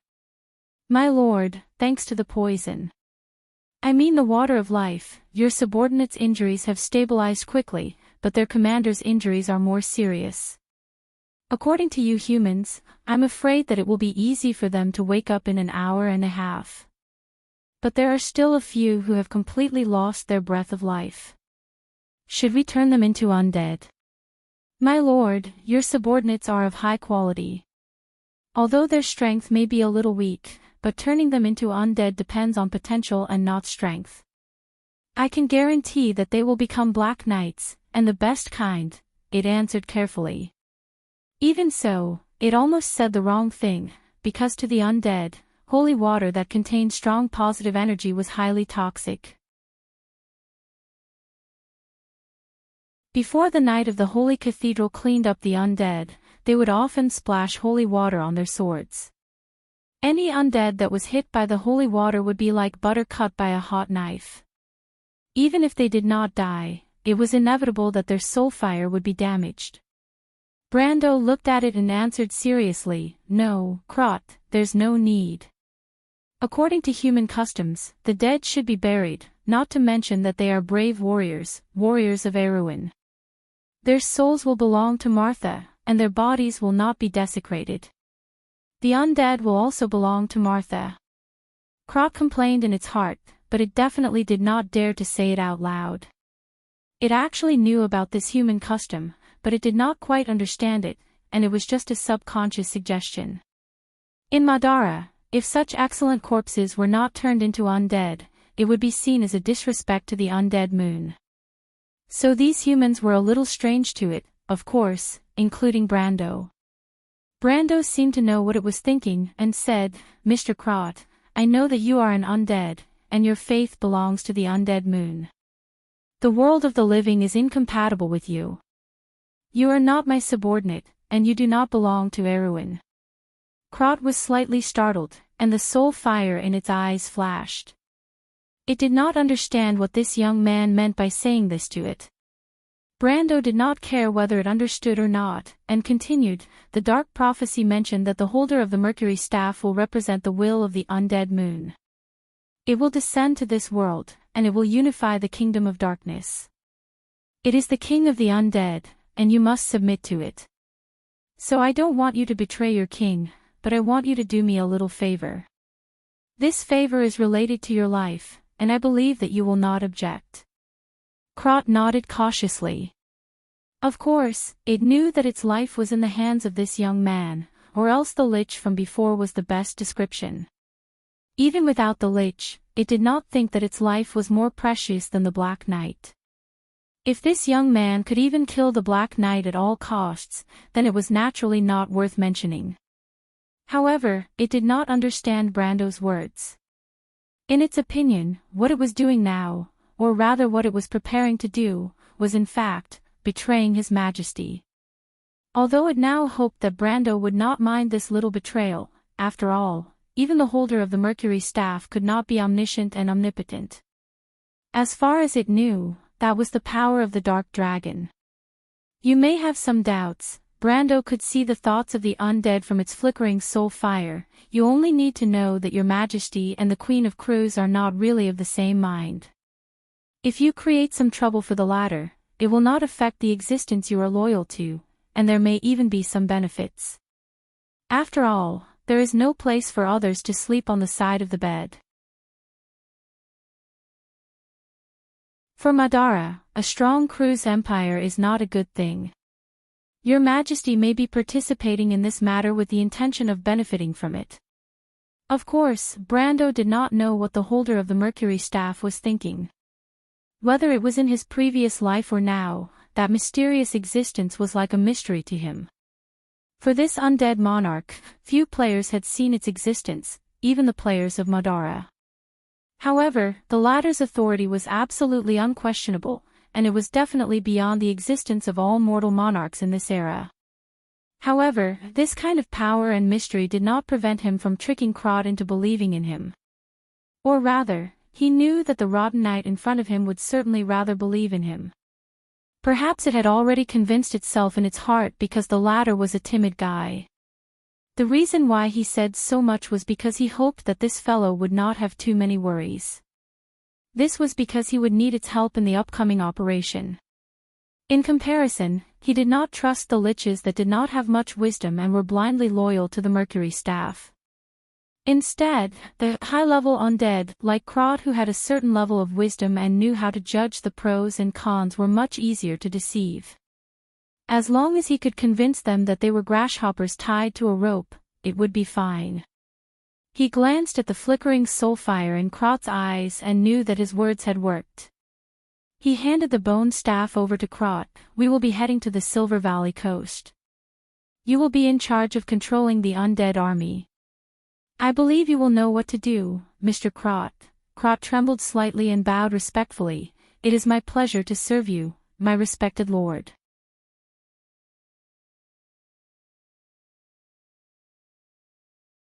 Chapter 1034. The bell in Fat Tan Port rang continuously. The Roman looked at the priests and believers in golden or red robes walking on the streets, rushing in one direction. That direction was the Forza Square, where the largest temple in Fat Tan Port was located. She stood in the middle of the crowd and did not feel uncomfortable. Instead, it was Heroes who stood behind her, looking a little uneasy.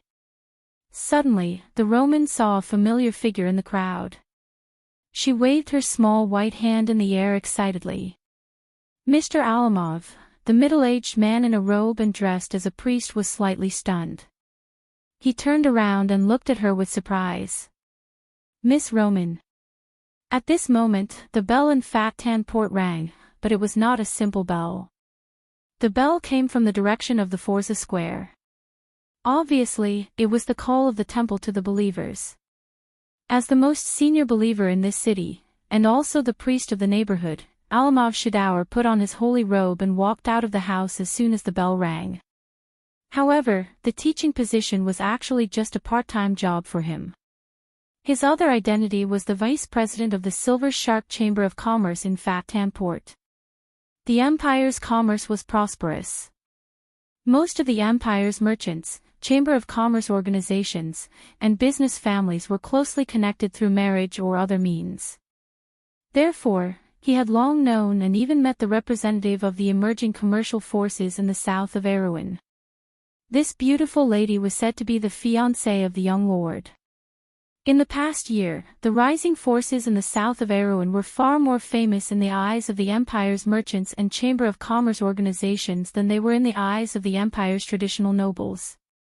The revival and construction of Tonagel had brought a huge amount of trade to the Empire. The Empire's handmade products, weapons, and even labor and slaves were transported to the inconspicuous territory in the south of Erewhon. They were then exchanged for precious minerals and raw materials from the Black Forest. After passing through the Empire's merchants, they could be exchanged for amazing profits. In the face of the people who created all this, the owner of the territory and its future mistress, who would not be willing to be polite to them. After all, for most people in this world, ideals and beliefs were too far away. Only benefits were the most real and intimate things.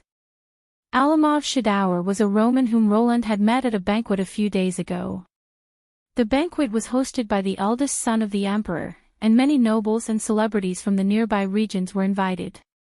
However, most of them were local families and merchants who were inextricably linked to the military aristocracy. Their intentions were self-evident.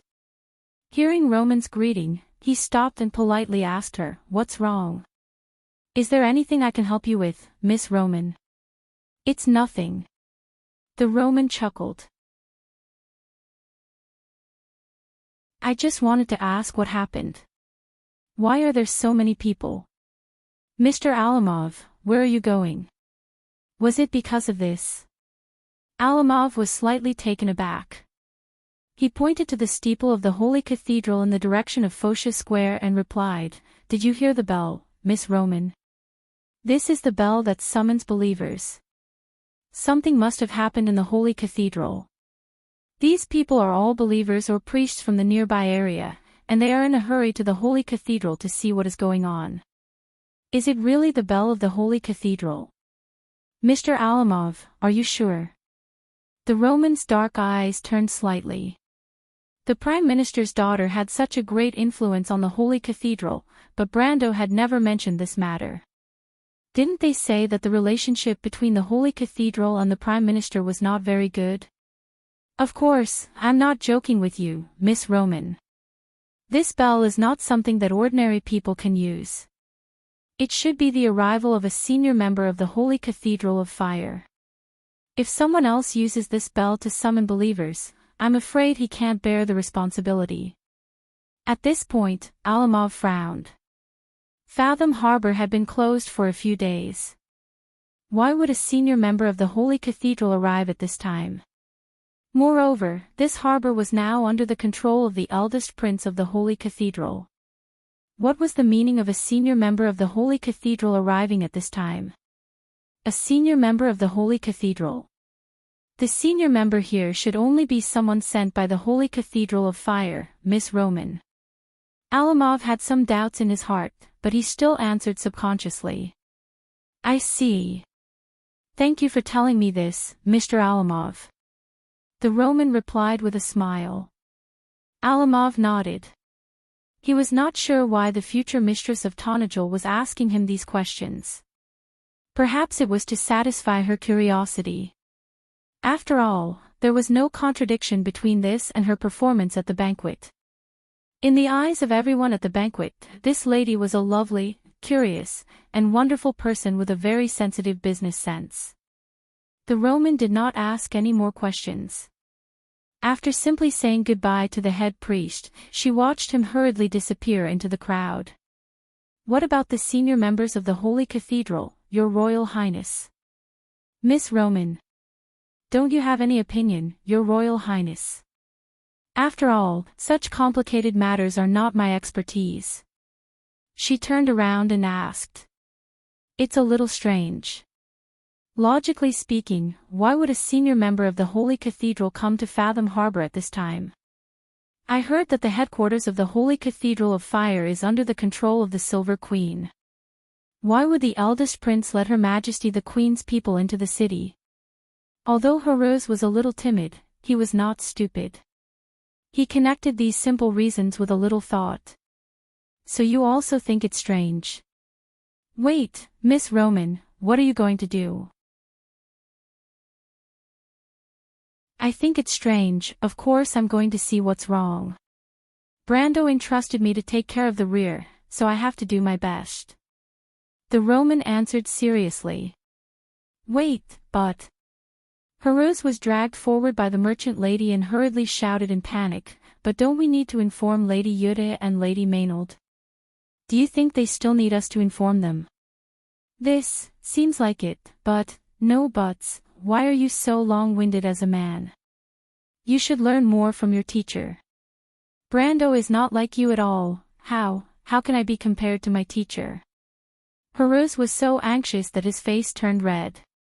In the sky that was turning from red to purple, silver ships were leaving the sky above Fathom Harbor, sailing in the direction of the sublime inland sea. One by one, they gradually disappeared into the sea fog that filled the harbor. Standing on the bridge of the harbor, Delphine's long purple hair danced in the wind. Judging from her back and her elegant long hair, she could be regarded as a peerless beauty. However, under the fluttering hair was a hideous and terrifying face. Scars from burns crisscrossed her face. One of her eyes was sunken in the depths of her eye socket, as if there was no light at all. Only the spirit contained in the other eye vaguely showed that this face once had a moving charm. She was still sitting in the wheelchair, but the silver dragon lady was nowhere to be seen. At this moment, Marjorie was pushing the wheelchair. As for Eugenie, he stood further away. The latter did not seem to be interested in the Prime Minister's daughter at all. He was even very angry about the fact that she let Marjorie push the wheelchair. However, Delphine did not care at all. She stared at the huge fleet in front of her and frowned.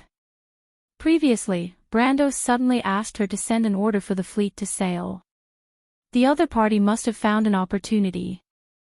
This fleet was obviously targeting the White Legion. The young lord from Erewhon seemed to be ready to show his fangs to the Silver Queen. 6:00. What? Eugenie, who was not far away, was confused by her words. What did you say? The time is not right, Delphine replied while staring at the sky. The last fleet left the harbor at 7:00 in the morning, but it doesn't look like it's 8:00 now. Isn't that the dawn? The dawn is in this direction. That's the sunset. Delphine replied with certainty. That's impossible. It's only been an hour since dawn. The Duke's daughter was shocked. But she suddenly thought of something and blurted out, "Is it another solar eclipse?" Delphine did not speak. At this time, the sound of the bell in the city finally came from afar. She raised her eyebrows slightly and asked, "What bell is that?" Eugenie did not seem to care too much about the bell. She was still staring at the golden line on the sea and answered casually, "It sounds like the bell of the Holy Sanctum." No, Delphine frowned and shook her head. This bell. Someone from the Holy Sanctum has arrived at the headquarters. The headquarters of the Holy Sanctum? Eugenie was stunned. What do you mean? How can someone from the Holy Sanctum come here? Marjorie had heard from the Shire that the adoratress of the Leo Palace looked like Sydney. He was about to say something, but the Prime Minister's daughter interrupted him. Marjorie, go and inform the Shire that there's a problem. It's not Lady Sydney. Tell him to be careful and prepare for battle. Marjorie was also stunned. He wondered how she knew that it was not Lady Sydney. But as a professional soldier, he chose to obey the order immediately. I understand, Miss Delphine. Yuta woke up from her coma when she felt the carriage shaking. The light around her was a little dim, as if it was 6 or 7:00 in the evening. The narrow space looked like the cabin of a large carriage. The dim orange-red sunlight shone in from the outside. It was dusk or early morning. She frowned for a moment, and the pain in her body immediately came back to her. Only then did she remember the previous battle. She thought she was going to die, but Brando arrived as promised. You're awake, sister. Cru's voice came from the side. She turned her head and saw the latter sitting cross-legged with a thick magic book on his knees. Not far from him, near the entrance of the carriage sat Mare and a few other young people. She subconsciously counted and found that at least half of them were missing. When Mare heard Cru's voice, he turned around and saw the situation here. He saw Yuta's gloomy face and understood what the latter was thinking. It's not bad. Fortunately, the Lord came in time. Otherwise, the loss would have been more. Even my lord would have died there. Yuta frowned. Such a heavy loss reminded her of the battle in Hades. My lord, you don't have to blame yourself. I learned in the Royal Knight Academy that there must be blood in war, whether it's us or the enemy. Mare seemed to know what his superior was thinking and advised, the only thing we can do is to make the enemy bleed more than us. But you are so young, my lord, there are adventurers and mercenaries dying in Erewhon at every moment. Some of them are much younger than us. My lord, you used to be a mercenary leader, so I'm sure you're used to it. After hearing Mare's words, not only Yuta, but even Chru became silent. Indeed, they had been in the south for a long time and were used to death. Whether it was in Erewhon, Chru's, or even the 10 cities further away, the adventurers and mercenaries' living conditions were far worse than theirs. As members of the White Lion Guards, they could at least eat their fill. But in the south of Erewhon, many adventurers and mercenaries lived like outlaws, struggling on the verge of starvation and death. At that time, they didn't seem to care much about it. It was just like how Grodin's companions were hanged in Abi's castle. At most, it made them angry. They didn't know when these people who lived on the edge of the blade became so sentimental. Mare, what made you sacrifice everything?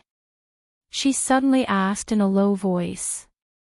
Ambition, the young man replied faintly. Sir, you don't understand. A bastard like me is not qualified to inherit the title of nobility. The best way out is to become a knight under a certain important person. From then on, we will be bound together for good or ill. The structure of the kingdom hasn't changed for many years. No matter who I follow, the end result will only be a small piece of land when I'm old or injured. I'll get married and have children. One of my children may encounter some opportunity in the future and become outstanding, but that's not the life I want. My lord is the only one who can overturn the entire Aween structure. Only by following behind him and participating in all of this will I be able to create a miraculous achievement and change my own fate. I want to prove to everyone that I am the best. Crew was surprised and smacked his lips a few times. He probably didn't expect his inconspicuous companion to have such a long-term dream. In comparison, his biggest dream was to become a real magus, or even more exaggeratedly, if he could reach the level of Master Charles, then he would probably wake up laughing in his sleep.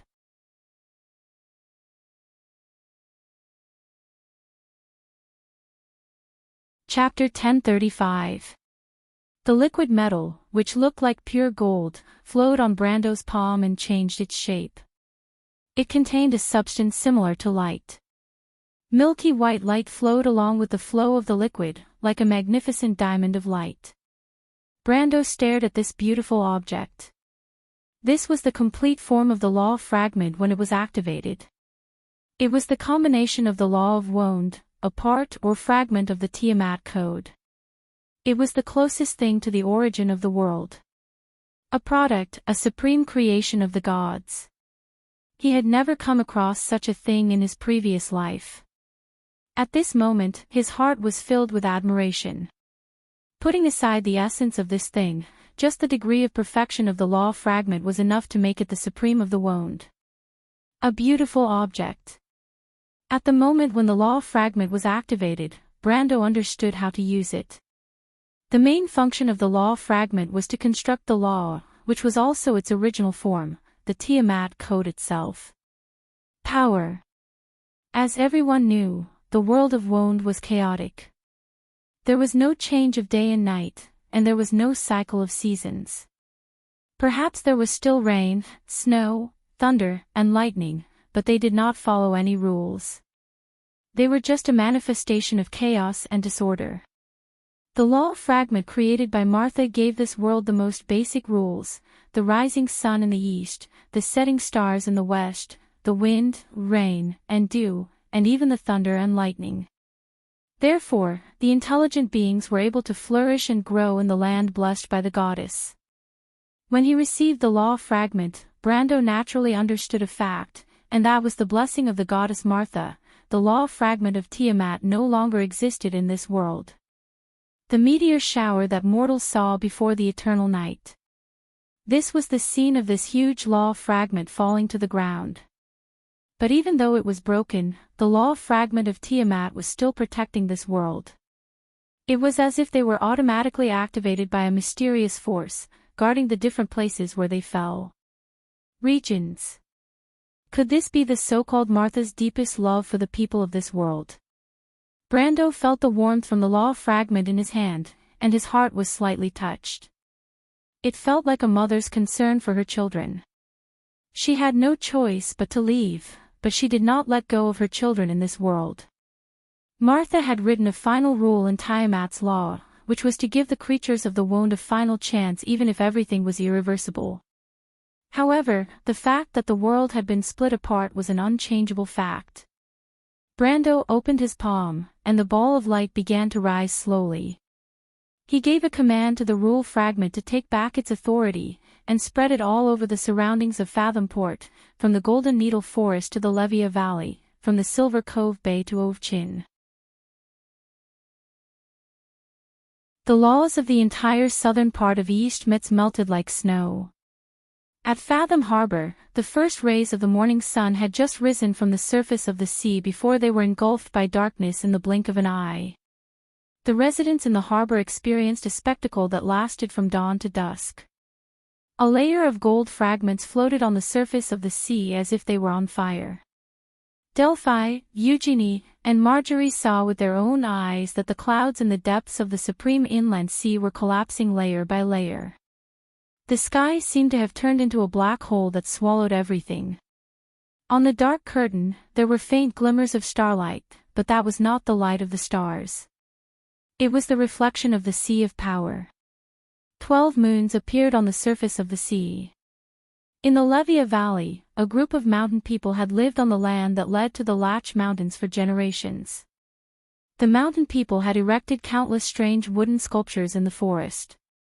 It was said that the dark wooden sculptures that were carved with ghosts and monsters were guarding the group of mountain people. In the mountains were the heroic spirits of their ancestors.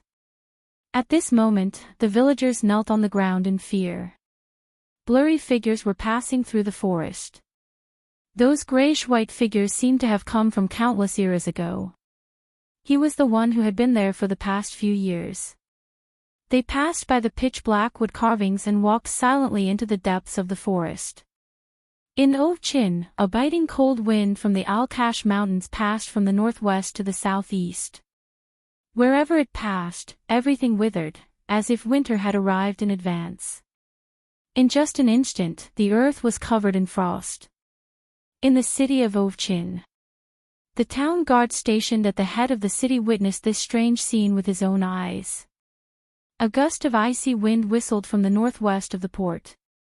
It blew over the port, and there was a loud creaking sound that sounded like thousands of pieces of glass cracking at the same time from the direction of the port. The entire sea began to freeze. The ice spread rapidly in the direction of the port and pressed down on the sailboats anchored in the harbor. The wooden hulls of the boats could not bear the weight and shattered. The sailors panicked and jumped off the boats to escape. In the castle not far from the port, a series of icicles quickly hung on the stone window. Behind the stone window, Duke Ambunal watched this scene indifferently. There was no trace of emotion in his grayish-blue eyes. He stretched his deerskin-gloved right hand out of the window. Outside, he wiped away the icicles and watched the broken ice pieces fall with a crisp sound. Outside the window, the sunny sky of the entire southern region of East Metz was dimming layer by layer. It turned from light blue to dark blue, then to a suffocating reddish purple, and finally to a dark, lustreless darkness. It was as if the sky had been covered by a layer. A thick shroud. As the light changed, the candlelight in the room became brighter and brighter. The Duke's thin face revealed a deep outline under the interweaving light and shadows. The shoulders of his military uniform had been piled up with subordinates at some point. Snowflakes drifted in through the window. He turned around and held a bone staff in his left hand. This bone staff was very strange. It didn't look like it was made of human bone or any familiar animal bone. The bone staff was dark red, and its surface was covered with a layer of the bone staff was covered in scaly patterns, and at the top was a huge claw. It clasped a skull tightly. This skull was not human either. It was a size smaller than a human skull. The bone was pitch black and had 3 eyes. In fact, this was a scorched hell demon. The skull of a demon.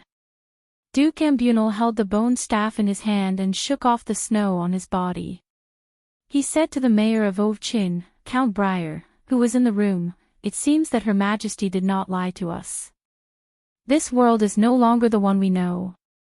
This is a world. Under the calm surface, there is a deep disaster brewing.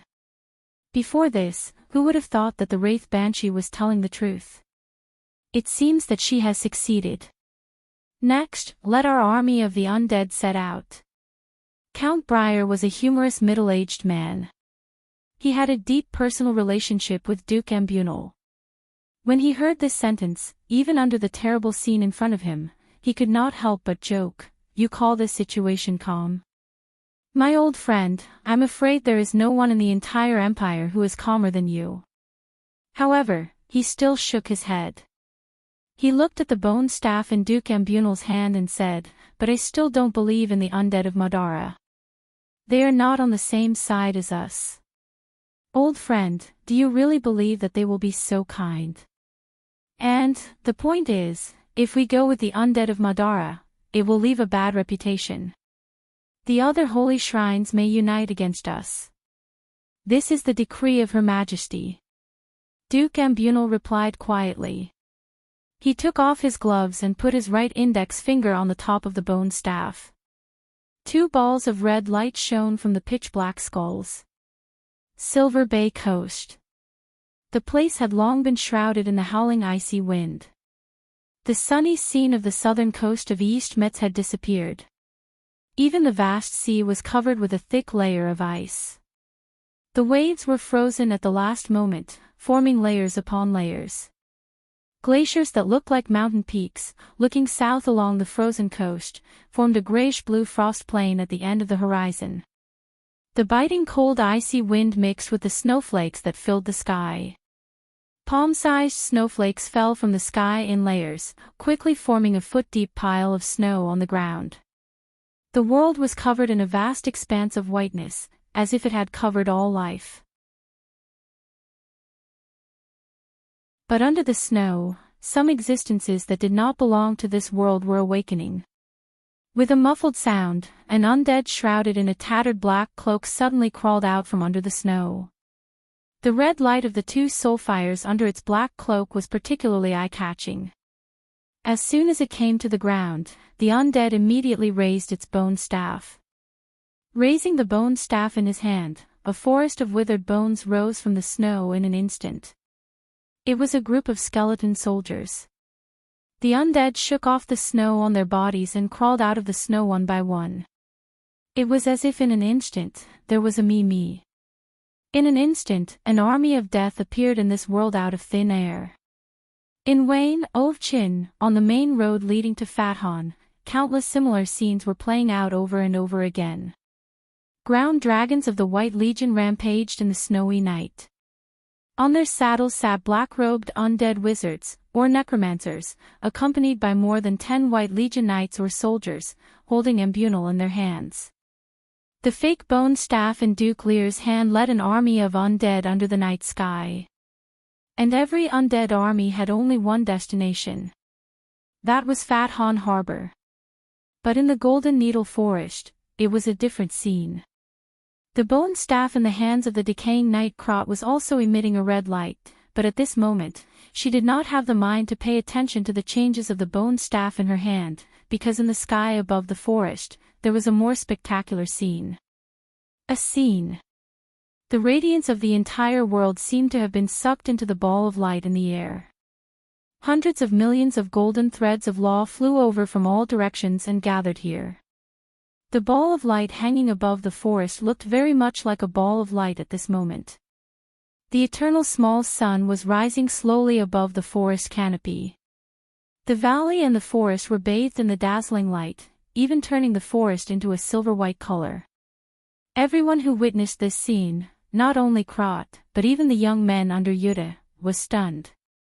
They looked at Brando, who was holding the light ball with one hand, in awe. They were inexplicably shocked, especially Kilo. At this moment, the decaying knight was looking at Brando with uncertainty. As an undead who was more sensitive to the power of life, he could clearly feel the strong life emitted by the light ball more clearly than anyone else. Power, that kind of power was almost endless. Just 1/10,000th of it was enough to turn him, no, not only him, but even the undead army under his control into ashes. He did not know how Brando mastered such terrifying power, but there was no doubt that this young lord from Erewhon had already been listed as one of the people he could not afford to offend. If he had some other thoughts in his heart before, at this moment, he was only willing to serve Brando. Thinking of this, the dark noble from Madara could not help but bow more respectfully. On the other hand, Jana, who was under the roof of the carriage, finally discovered the abnormality outside the carriage. She fell into silence after hearing Mir's words. Then, she recalled the reason why she joined the mercenary group in the first place. This small group was definitely not as ambitious as the youth in front of him. Perhaps it was just to protect themselves, and then there was a bit of admiration for Brendel, as well as respect and gratitude towards his grandfather. As for the future, she did not think too much. In fact, ever since her sister died, she rarely thought about such unrealistic things. But after this battle, she found that everything seemed to be slightly different. She could not tell where this difference came from, but when she saw the sword firmly inserted in her scabbard, the emblem of the white lion on the hilt, and the coat of arms on her breastplate, everything seemed to have an answer. At this time, a strong light suddenly rose outside the carriage. Yuta was slightly stunned and could not help but look in that direction. Where is this place? What's going on outside? This is still the Golden Needle Forest. We are moving in the direction of the Silver Bay coast, Crew replied. As for what's going on outside, I'm afraid you'll have to ask the Lord. Yuta frowned, but did not immediately go out. Instead, she asked, how long have I been unconscious? Not long.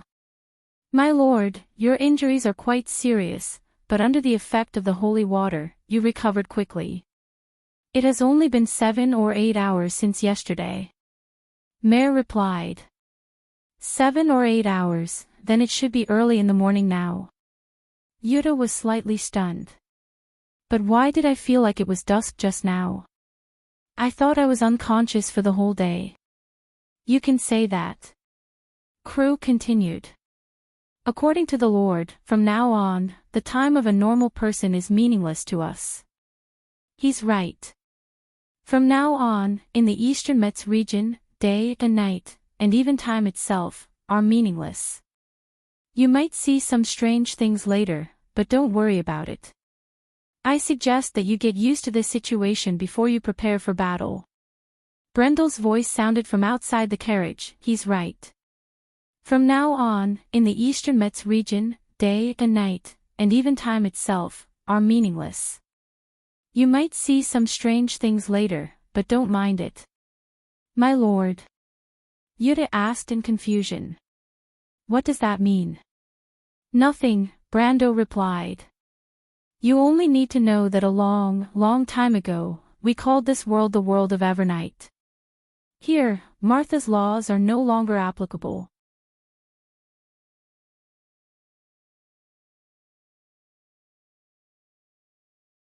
Chapter 1036.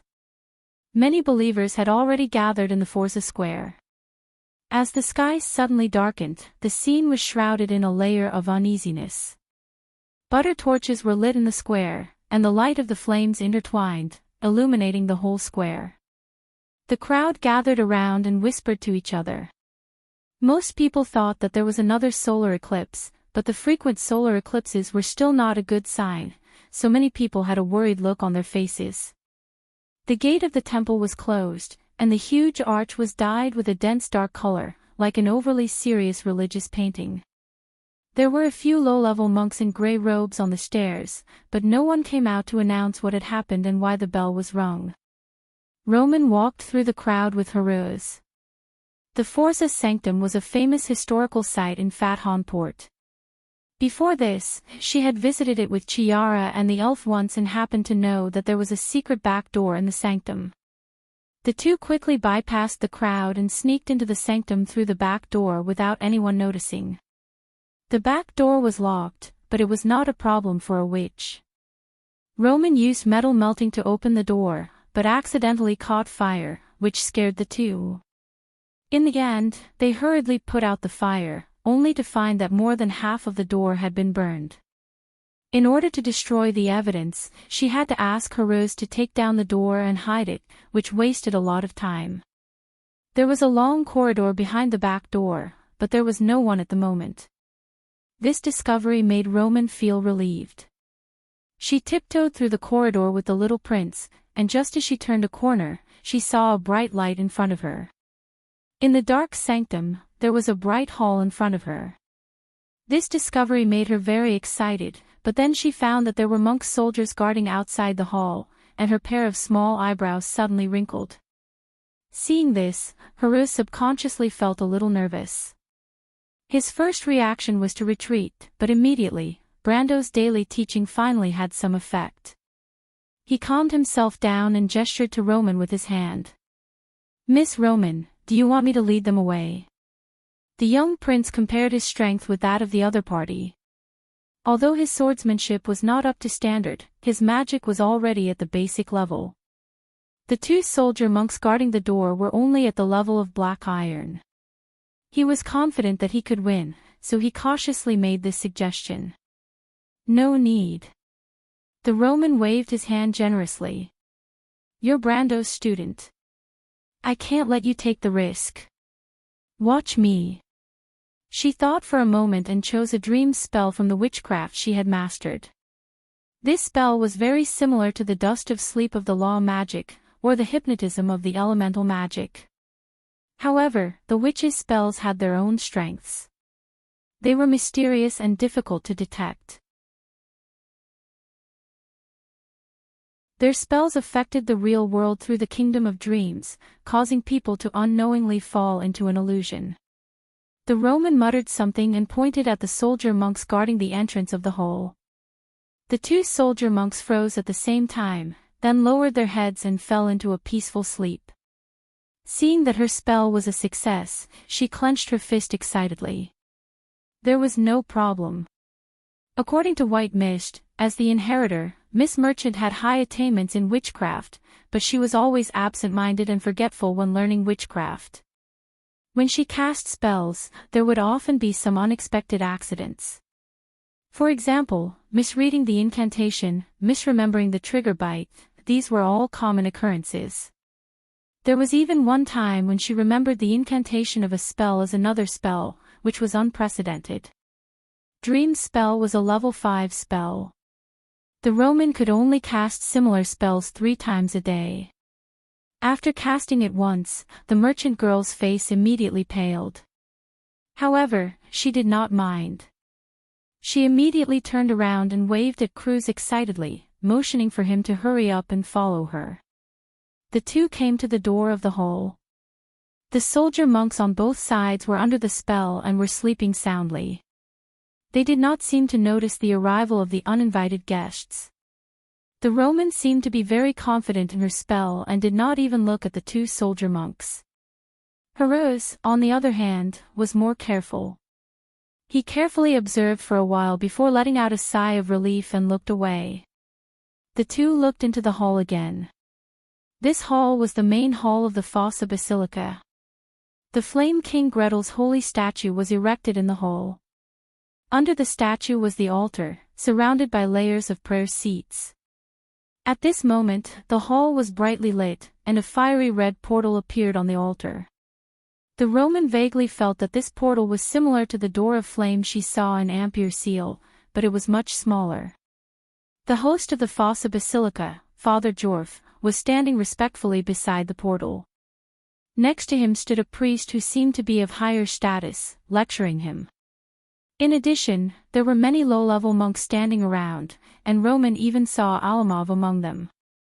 The merchant girl was a little excited to see an old acquaintance she had met not long ago. She wanted to wave and say hello, but fortunately, Heartwarming was quick enough to grab her sleeve and not let her go. "Sister Roman, I think it's best if we don't show ourselves before we understand the situation," the young prince whispered as he wiped the cold sweat off his forehead. He also quickly changed the way he addressed her. "Besides, we snuck in secretly." "That's true."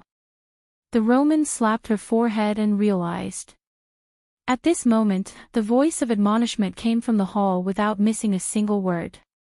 "Father Jorf, Lady Sydney has betrayed the basilica. According to the information we received, she is likely to arrive at Fathom Port soon and collude with the eldest prince." "What?" Father Jorf was shocked. He naturally knew who the adoratress of the Leo Palace was. She was known as the most powerful person under the Holy See. How could she betray the basilica? His first reaction was disbelief. His second reaction was to realize that the rumors about the basilica's split were true. However, he still did not know what exactly happened. Although the empire was in a civil war, in reality, the internal strife of the basilica had not surfaced yet. After all, the Silver Queen's purge of the basilica was limited to the upper echelons of the basilica. She had not even issued any orders to the other parishes. These things were too far away for Jorf. Not to mention Sydney, he had only heard of the person in front of him before today.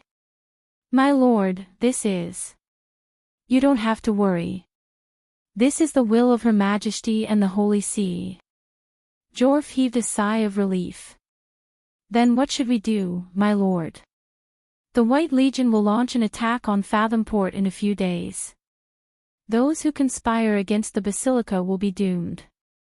However, Sydney is likely to secretly use means to let the basilica participate in this war. She may even stand on the opposite side of Her Majesty and the Holy See. Your task is to stabilize the believers and low-level monks. Don't let them be deceived by that woman.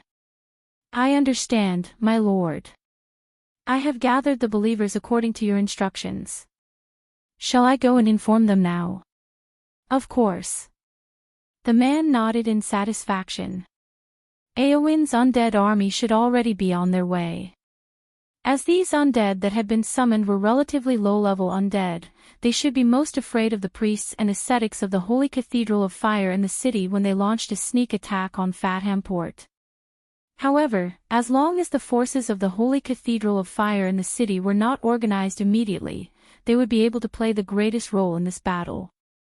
With these unexpected undead, coupled with the Hill Dwellers and the White Legion, the balance of this war was firmly in Her Majesty's favor. Father Yalfred did not suspect anything.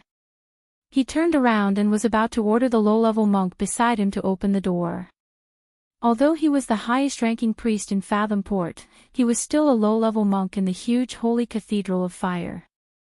He was not aware of the power struggle behind the scenes. As a member of the hierarchical organization of the Holy Cathedral, his first priority was of course to obey the orders from the headquarters of the Holy Cathedral. He was already familiar with this important person in front of him. Moreover, this person had arrived from the Door of Flame on the altar.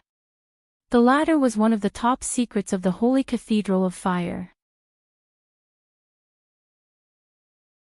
As a member of the Holy Cathedral of Fire, it went without saying what a person who could open the Door of Flame represented. However, when she saw the low-level monk leave Yalfred's side and walk towards the main door of the Holy Cathedral, Roman did not realize that there was a problem. Heruz, who was beside her, said anxiously to her, "Miss Roman, you can't let them open the main door. If they control the believers and low-level priests in Fathom Port, the teachers will be in a disadvantageous position." Is that so? Roman's small eyebrows suddenly raised.